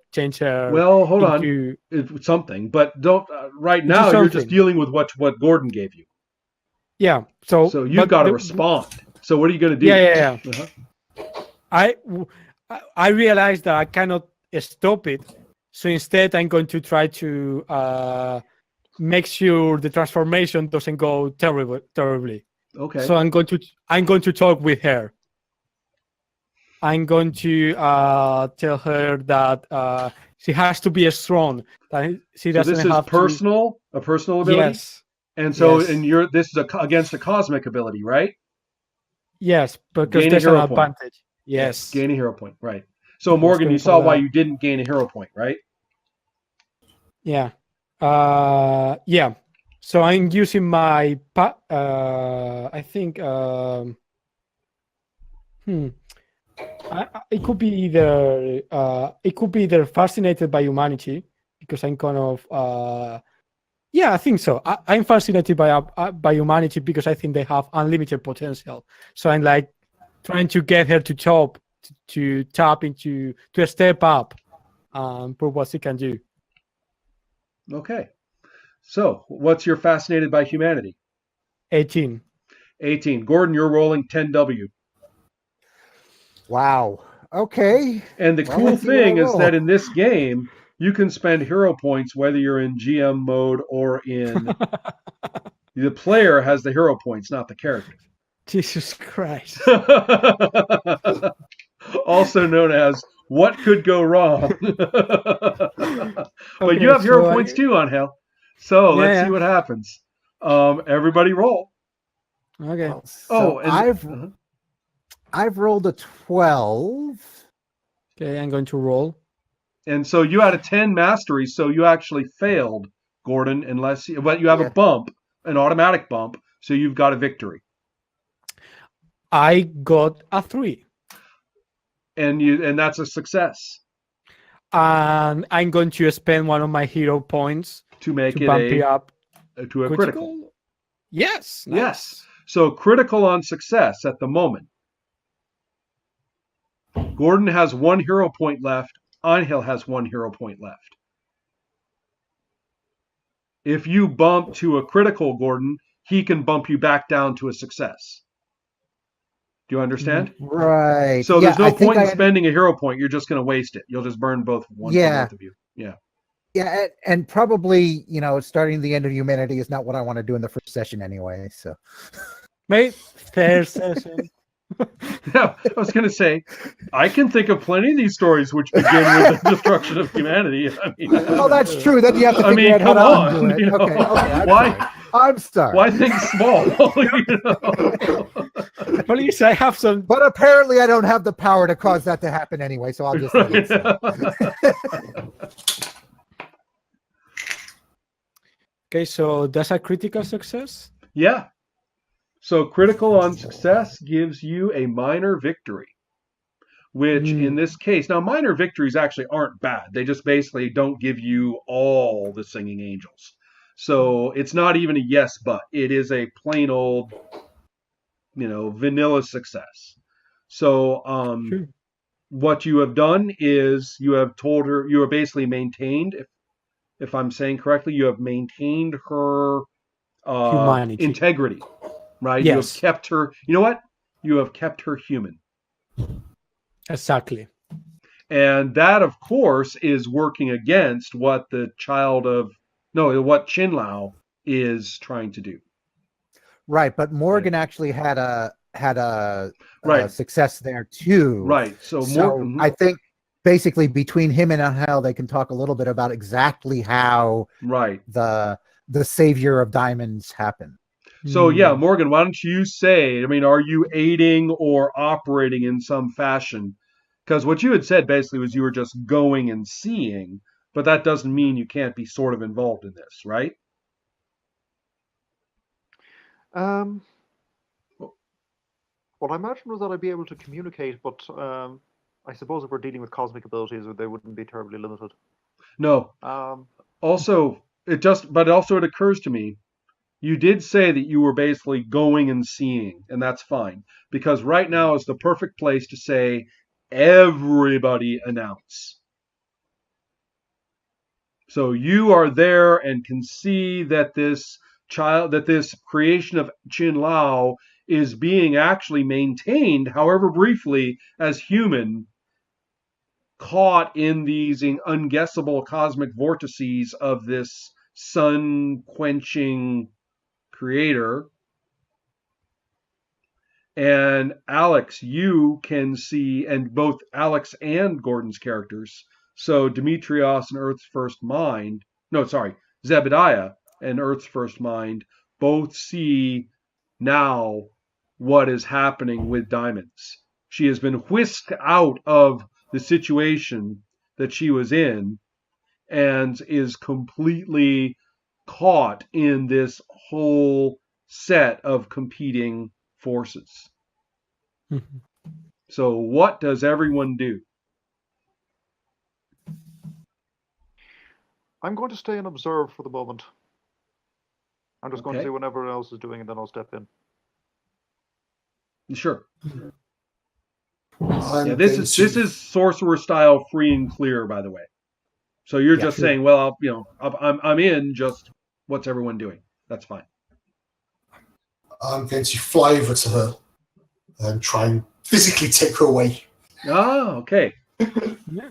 What ability will you use to physically I have take her the- away from here? Is a fairly intensive proposition. Well, it might not work. I've got the ability to fly through space. This is what my character's doing. If it doesn't work, these are cosmic forces. But this is just this is what he, his kind of first Yeah, response. he's basically trying to fly down and intercept her while she's currently glowing with energy. So we'll see how that goes. I think the Silurian will use a superpower kind of thing. Mm-hmm. So he hears the voice of the earth. He hears the voice of the earth at 17 as a super, and he's going to try and listen. He's in a time that he didn't expect to be in a situation that he knows nothing about. He's going to try and hear an insight into what should happen next, because he does not know how to respond. Ihel, do you have any ideas? That seems awful passive, but that's what I'm thinking right now. Oh, well, Yeah. Kind of. I think I want to address the Silurian. Is that what's it called? So what's exactly what that you were trying to do? Well, he's wavering. He's not sure. Yeah. Hmm. I'm listening. I think you are. I think I'm going to talk with you. Well, I'm going to reach into your dream. I'm going to. Wait, that would be Azathoth. He's the one who's dreaming. Yeah. As a moth. As a moth. Oh, As a moth. shoot. Sorry. What I want to do is that I want to kind of like you. I don't know what you are. I think I've noticed your presence. So wherever you are, I think I do know what you are actually. You said that you were from some extinguished race or something like that. Yeah. And I just happen to have extinguished half the universe because that's one of my abilities from Cosmic, which is Protector of Theran, which is this cool planet. But his people died because of him. So I was supposed to protect all this kind of corner of the universe, but I didn't do a great job. So I think I think I'm going to address you as kind of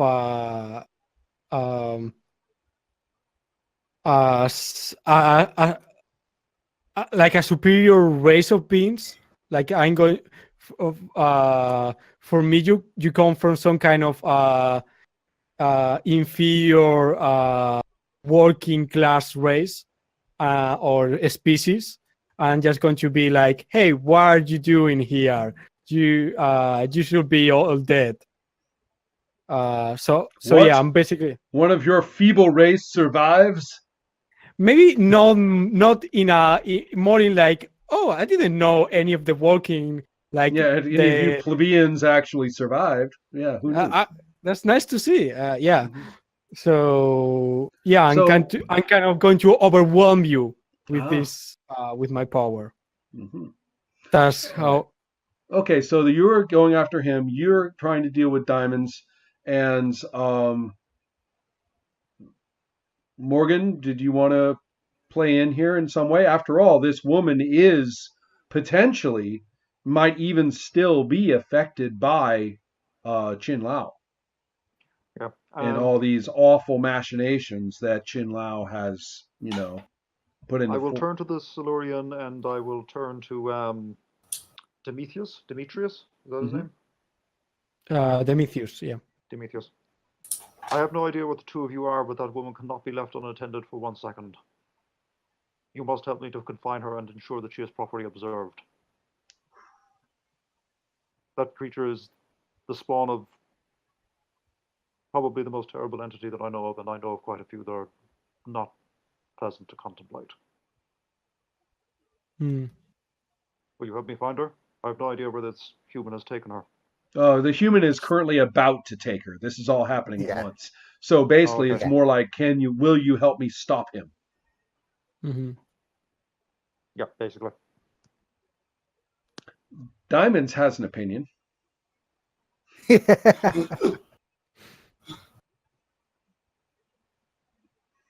What is Diamond's opinion? Hmm. Is that down to Alex or down to the GM? It should be down to the GM at this point because I play all the supporting cast, and this has actually suddenly jumped to me in a fairly substantial way. It's a very, very important question. Hmm. So that's why I'm suddenly kind of turning it around, and I'm not thinking about like where the story's going to go or anything like that. But I'm going to say, who is Diamonds, and what does she want?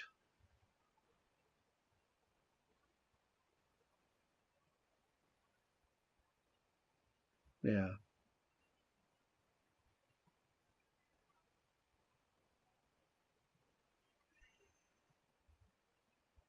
She wants to make everything okay for uh, for Zebediah, and she is going to gather all the power unto her that she can to completely negate all of the other forces and priorities that have seized upon the two of them, and her particularly. And she's going to do it not by rejecting them all and saying, no, I just want my normal life back, whatever. No, it's goddess time.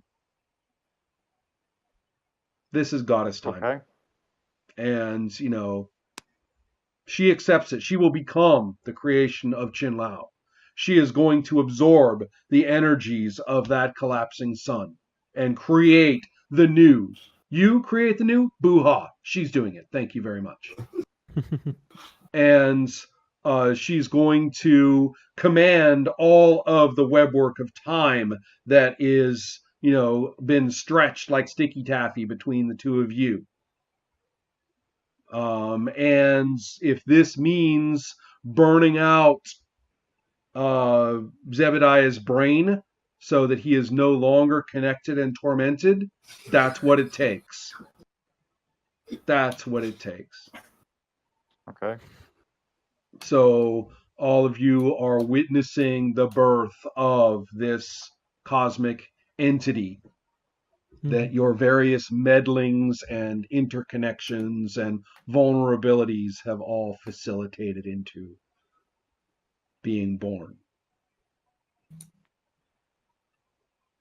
Now, how on earth am I going to manage that in system terms?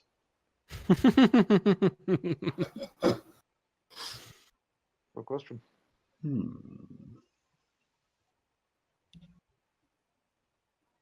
Because technically, Diamonds is still one of Yeah, that's still one of exactly right. Alex's Diamonds ability. is one of Zebediah's abilities, which is fine. So there's nothing wrong with that. But that means that is her a bit that her number, that's her. So what is her? Oh, I am not pleased with the language of what I was just about to ask. What is the strictly- quantity on the sheet associated with diamonds? That is the proper way to put it. As opposed to what is diamonds' value, which I just recoiled from saying. I refuse. No. Now, what is the number on the sheet associated with diamonds? 6W. Ah, there we go. Ooh. In which category? Oh, in personal, of course. Yeah. Personal trumps cosmic. She's attacking you all at the cosmic level, except for Zebediah, who she's attacking his disenchanted. She's attacking Child of Chin Lao and she's attacking Striding the Abyss of Time. She's basically going to unmoor you from time. You ain't going to stride in the abysses of time. Time is going to have you in its sticky taffy clutch, and you're going to be in it where you freaking belong. And as for you, she's attacking your creation ability because she's basically destroying your ability, going to damage your ability to create. So say that again, Morgan. I'm sorry. I'd say she'd probably be attacking my astral presence, since Child of Chin Lao is what created her. Okay, good enough. So basically, she's blasting your astral presence out of this whole scene, perhaps shredding it, I might add. Okay. So astral presence, is that a cosmic ability for you? It is 2W. And Striding the Abyss of Time, cosmic ability for you, Gordon? Yep, 3W. Cosmic ability for creation, is that right, Angel? The Spark of Creation does 10W. Right, but that's not the point. The point is it cosmic? Oh yeah, it is very right, cosmic. That's what I thought. Okay. Disenchanted is not cosmic. Okay. I have 3 hero points. Okay, but you're the one selecting the abilities that gets attacked. We can't nominate the abilities that we use to respond. Well, yes, you can nominate the ability you want to use to respond. That's not a problem. I'm talking about what ability is going to get hammered if I win with the penalty. Okay. Right. Okay. I'm telling you my target. I'm basically describing to you the damage that you'll take. Okay, all right, that's fine. So actually, you're right. The ability that's confronting is the one that is going. So I don't have my hero points yet. You're right. I have to find out what you confront with, and then I'll know whether I get a hero point. Okay. So you're right, Morgan. Right. I was jumping the gun on that. Oh, that's fine. Right. I was thinking I might confront with my psychologist ability. So Gordon and Danielle, what are you going to go with?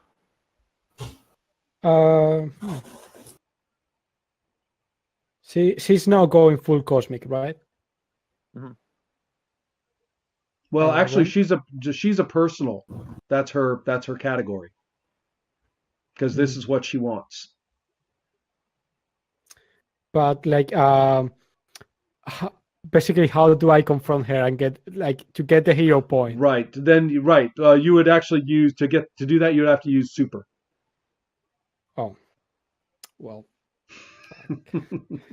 That would be kind of destructive. I mean, you could solve the problem by blowing her head off, right? But yeah, and also not that great. And get a hero point for it, Brock. And what's the one that is kind of in the middle? That is neither in advantage or disadvantage. Because what is she using right now? She's personal, right? She's personal. So if you use cosmic, I get a hero point.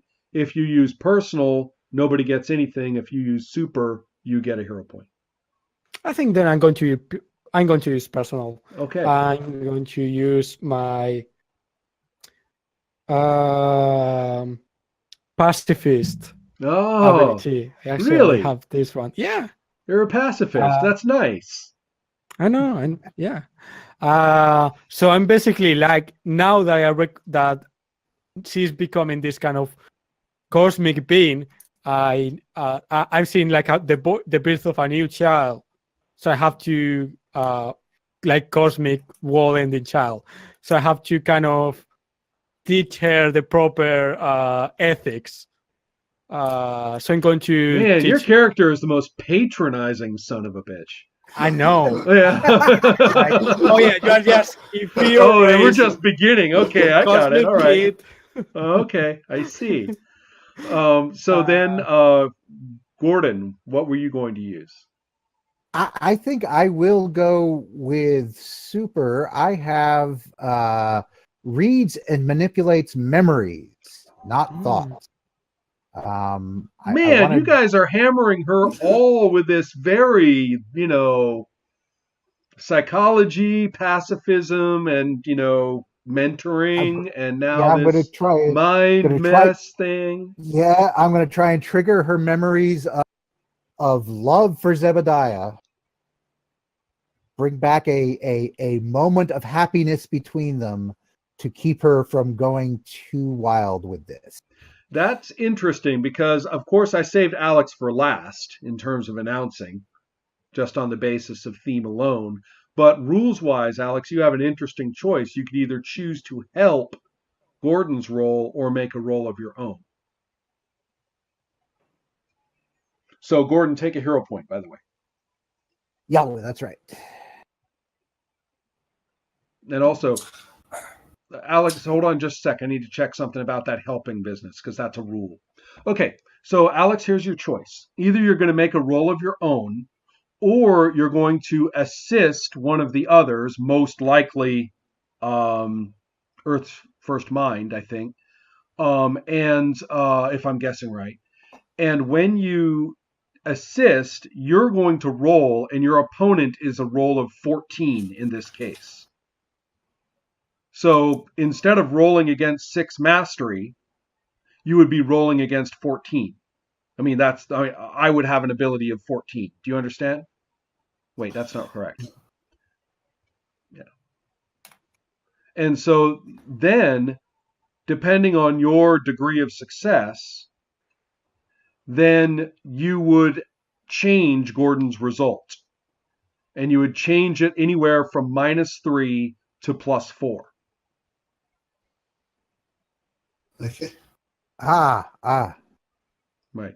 So you have a choice to either alter his role, in which case you are up against an opponent with an ability of 14, i.e. me, or you can directly hit at or combat at, if to use those terms, the 6 mastery that Diamonds represents.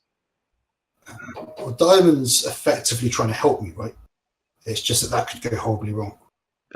What she will do to you will go horribly wrong. If she succeeds, you are going to take damage. And you will take damage to very important things about your character. No, I shall resist her directly, I think, with Disenchanted. Okay. Okay. Mathematically, you're way better off helping Gordon. And helping Gordon will stop her. You know what I mean? It's What's not like Gordon's ability? Gordon's ability that he's using is actually to manipulate her memories.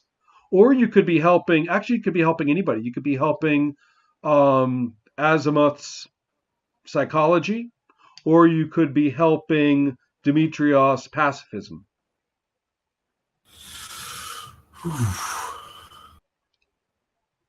The point being is that either way, no matter what, helping is going to be a much better outcome for you mathematically. You're up against a much weaker opponent to do that than you would be to try to reach or stop Diamonds directly.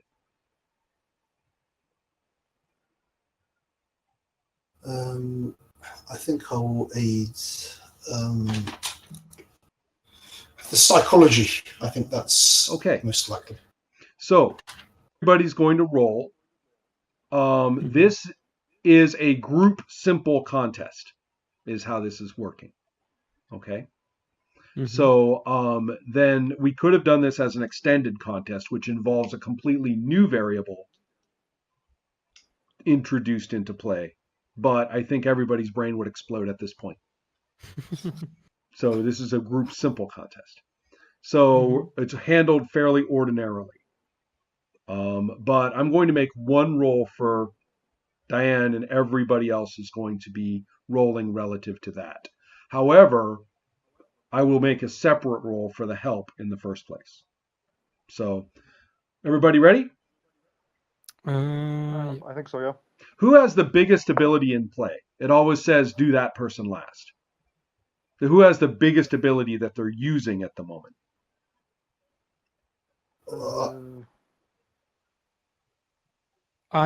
Mine is 18. I'm using 4W, but to help. That's fine. Right. So that's fine. Gordon? I've got a 19. So Morgan? I've got psychologist at 2W. Okay, so 4 mastery goes first. So we're going to do the roll off for that to find out what happens to the psychology roll as a bonus or penalty. So I'm ready, and I roll. And I get a success. What do you get? With a I 10. fail on a 7, but that Okay. would bump to success on a 7. So W. right, if you spend a hero point. Well, I've got 4W, and I rolled a 7. Oh, right. Yes, correct. Sorry. You can first of all, you rolled a 7, correct? Yeah. And so a 7 is a failure, but you can bump it to victory with the automatic bump that is intrinsic to that roll. So far, so good? Yes. Now, you are up on a success against a success, but I have the better roll in this regard with a 10 versus a 7. But you can spend your hero point and turn it into a critical. Yeah, let's do that. And since all of you were very clever and none of you gave me a hero point by combating with a cosmic ability, I have 0 hero points and can do nothing about that. So that gives you a critical on a success, right? So a critical on a success is a minor victory. And in that particular construction, that is going to give a +2 to the psychology roll. So far, so good? Okay. Right. And actually, I just realized that I went in exactly the reverse order. We should have ended with Alex, but okay. We'll do what we can. So what do we have? We had an 18 for Angel. Say it all again, guys. I'm really sorry. 18 for Angel. How much for Gordon? 19. 19. And how much for the psychology? 2W. Right. Okay, so we're going to do the 18. We're going to go in that order. So Angel, you go. Okay. That's a 15. Okay, so you rolled a 15? Okay. Yeah. And so actually that's a pretty good roll. You got a success and you rolled pretty high, right? Yeah. Okay. So it is just like a normal success, right? Correct. So just hold on to that. Say, I got a normal success and wait. So far, so good? Is there any... Can I bump it up yes, later you can. if I need to? You can make it okay, you can. You might want to see what happens first. Sure. And so then sometimes it's better to bump them down, depending on the situation. So then, Gordon, roll. So I have a 15 for a success, making the connection between, from his perspective, this is all about diamonds and Zebediah. So he's focusing on that and trying to bring up good memories there. So basic success. Okay. So then you would get, okay, so basic success. And you have a hero point to spend, ready or not? I do actually have 2 Right. if I want, but for now we'll see. And Morgan. So you're rolling at 2 mastery, but it's a +2, so you have 4 mastery. Okay.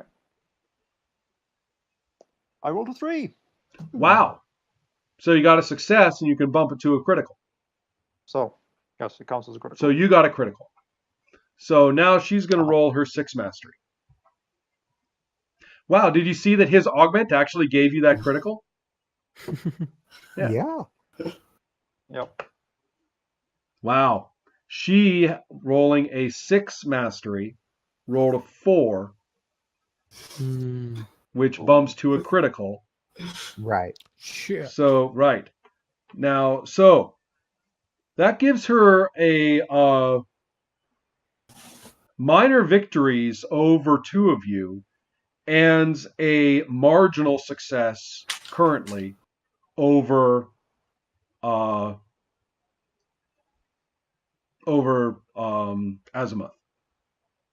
Okay.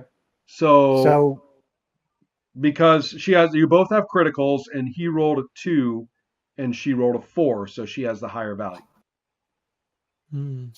so given how this works, am I able to take my hero point and push her back to a simple success? Yes, you can. So she's doing as well as she thinks she's doing, but my memory pushes her back to, the memory that I trigger in her makes her a little bit more humane in how she's thinking about Zebediah, and it's not quite as successful on her path as she had hoped. So therefore, that means that the group of you can turn this into a minor victory. In my opinion, the rules are poor in the group simple contest in terms of how they talk about averaging the result, but the idea of actually taking numerical average, I rebel at that idea. Eat that, and that makes no sense because each number is relative to your own skill ability. So what do? I take minor victory. Okay, so I take her marginal victory, first of all. Sure. Take her marginal victory, and then over the highest, which gives actually her, she would have had a critical over, she would have had minor victories over both of you, and a marginal victory over Morgan's character.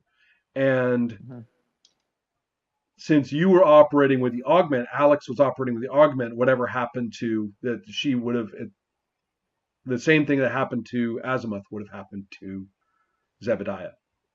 That's the only way I can understand it. But if you bump her down, and I have no hero points to stop that, that means that you guys get the minor victory.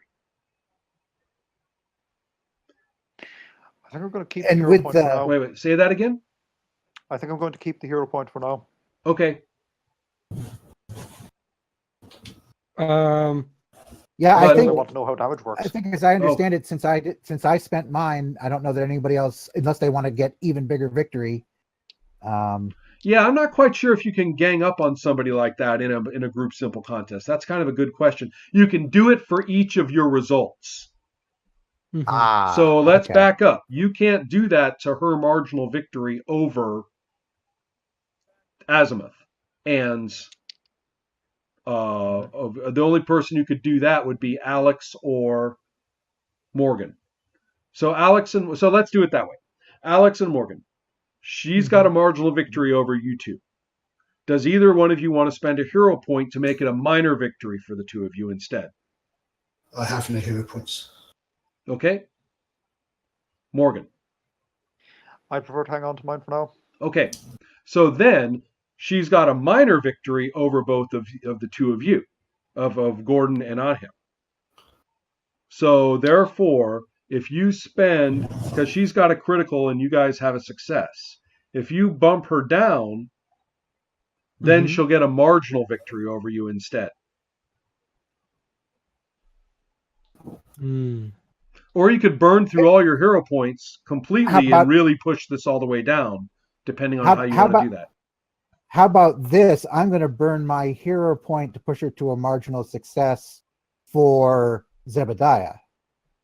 Not for myself. No, that's not. No, you can only manipulate your particular conflict.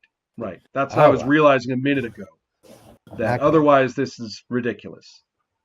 Should myself and Angel be describing how we used our abilities? Yes, we should. But on the other hand, if we lose that particular thread of following what on earth the system is doing right now, then I am going I'm not going to make it. So I would love to have some visuals and psychology, in fact.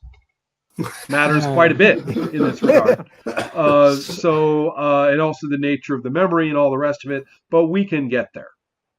Okay. Right now, we really need to know what the structure of all this looks like. Sure. Okay. So- So I have 1 hero point. What are my options? Like if I spend If you it? spends the option, she'll get a marginal success over you. But wait, you rolled pretty high. You'll get a marginal 15. success over her. So Gordon, what was your yeah, roll? I also rolled a 15. Right. So if you guys spend hero point, oh, wait. Am I wrong? No, I take that back. You guys, I'm forgetting these rules. These rules, you need a little chart up that everybody can see, and you like slide stuff. Okay, that's what we need. for the next time, should we get a Okay, diagram? Right. Like Critical on success. You bump her down to a success. She'll get there is no. You only do that on ties. There is no tie here. yeah. And you only do it when you have critical on critical, which is not the case. So that rule about the high roll doesn't count. Yeah, that doesn't kick in. She at all will here. get a marginal. The best you can do by bumping her down 1 in regard to yourself is to get a marginal victory against you. If you have more hero points, you can keep bumping if you want. hmm.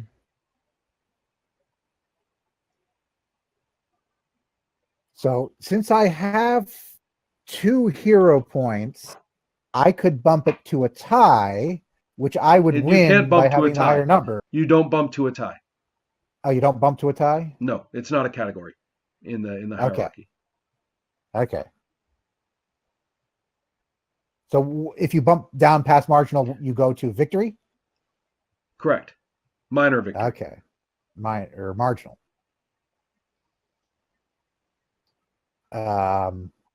No, marginal and minor are not the same thing, Gordon. Hmm. Right, but which is lower and which is higher? Marginal victory is the worst victory. Right. Hmm. So if I go from marginal for her and go over it for me. Yes. And so the best thing I can do is spend the hero points so her victory over me is not Right. is not Is marginal, yes. okay. So yeah, I have to do that. I Okay. guess. And by having, if I go all the way to having a victory over her, that's all about consequences, nothing about what happens with everybody else. Correct. Right. So, yeah, I think I'll stick with 1 and also suffer a marginal victory from her. Okay.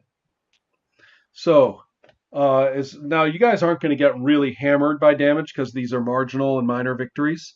So, Morgan, did you stay with a minor victory against you, or is that correct, or a marginal victory against you? Do you remember which? Yeah, I'm sticking with the given result. Right, but I just lost it. What was it?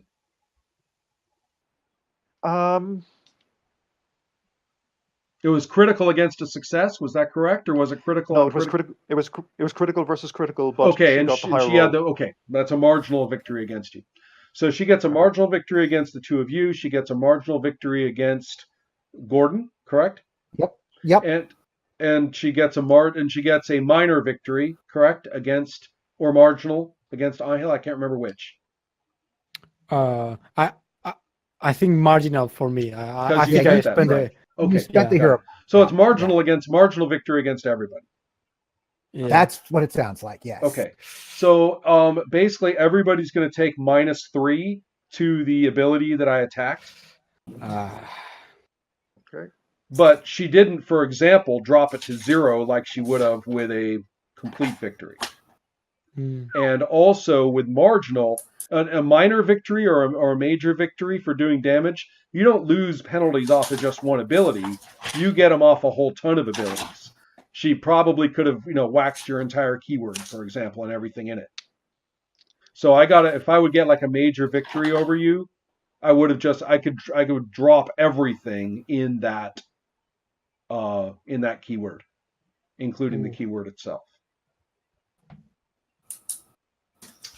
So a -3 to a 3W becomes A -3 to a 3W becomes a 20.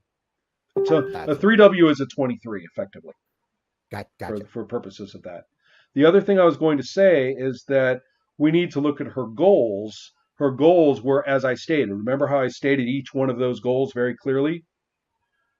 The best Yeah. thing to do is to describe that in marginal terms. So her marginally, she blasts your astral form, so your astral form becomes tattered and weakened. Mhm. But she does not, for example, completely shatter your astral form, leaving you Okay. awake in your body with no astral ability left, or your astral self is so damaged that you are effectively dying, right? Okay. Which she could have done with a complete victory.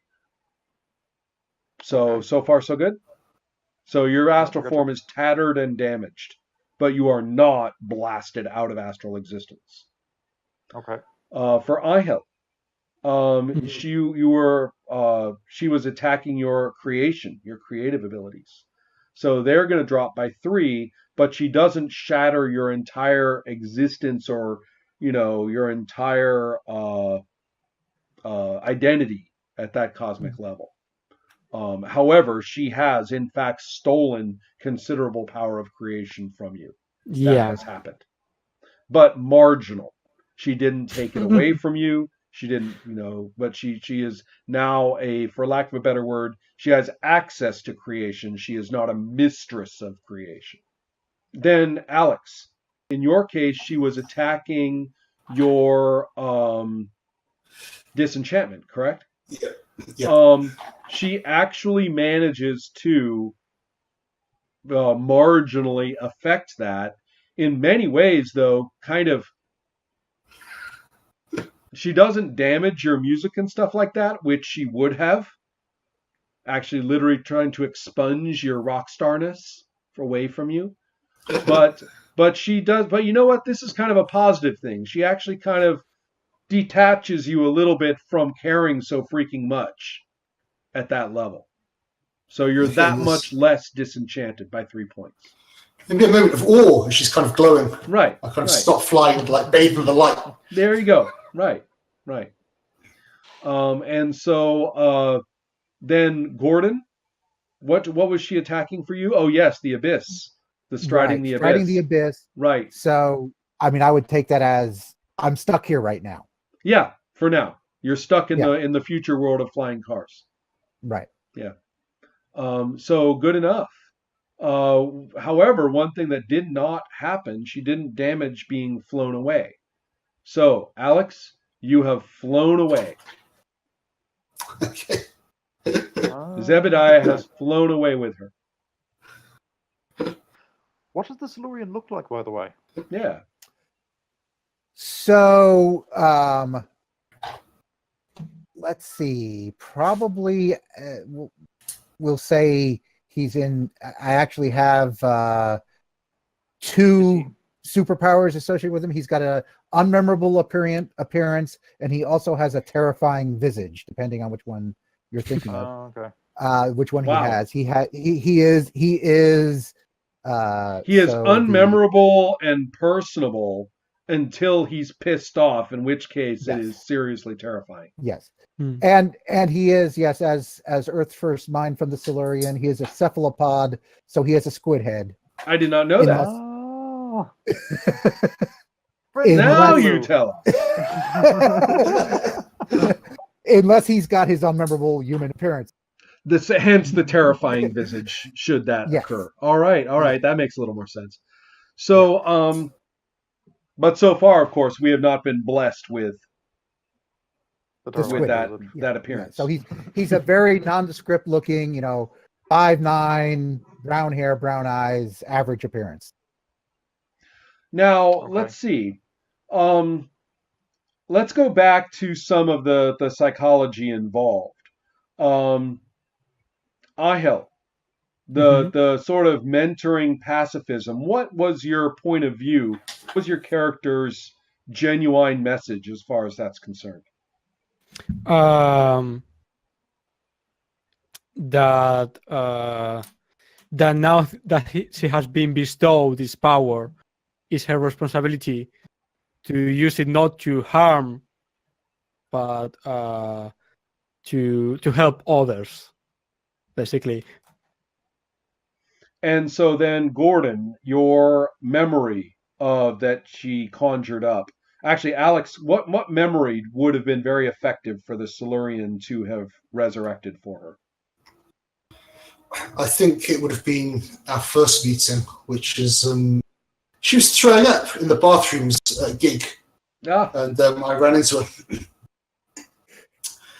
And yeah. Humans, I will never understand that. yeah. And this, of course, is a fond memory on her part, a bonding moment. And you're kind of like, wait a minute, this is repulsive. That is not the kind of memory I thought I was going to trigger. That's right. How uplifting, you know. So, Morgan, what's psychology? I'm actually kind of curious about this because this is where we actually get to see the more human side of your character. So, what actually did you say to her that was reasonably effective in, you know, keeping this from being a cosmic disaster? If you let what you have become consume you, there is no returning to a human life. And that speaks to her directly because that's exactly what she was trying to tell Zebediah. Okay. Yeah. Well, cool. All right. Well, guys, that's that. Cool. Yeah. Cool. Guys, that was shockingly successful in terms of content. Like way more than I was expecting. Yeah, it was properly trippy. Yeah. And well, the big thing I'm doing is that business about bouncing from player to player and giving them the choice on whether to make it causal or not. And the fact that we brought one of the supporting cast forward the way we did, Yeah, such that That the was really good. psychology description at the very end just completely tied it together, really flies. It was really good, actually. Yeah, for my end, I was feeling a little bad about tying things up so neatly, but it just seemed to make so much sense. When it Yeah, does, it In does. terms of bringing in what all those people were doing to Yeah. poor diamonds. Yeah. Yeah, It just seemed to fit. Angel, what Yeah. are you saying? Yeah, when she appeared in the middle of the star being consumed, I loved it. Like I was like, yes, Yeah. it's going to go terrible. Yeah, exactly. Yeah. Guys, thanks again. I really enjoyed it. Yeah, thanks Right. all. I'm Yeah, calling thanks. that a surprisingly successful first playtest, and also reminding me where my head explodes when trying to run this game and why. So, all right. Yeah. Talk to you later on. Process. Thanks a lot. Cheers.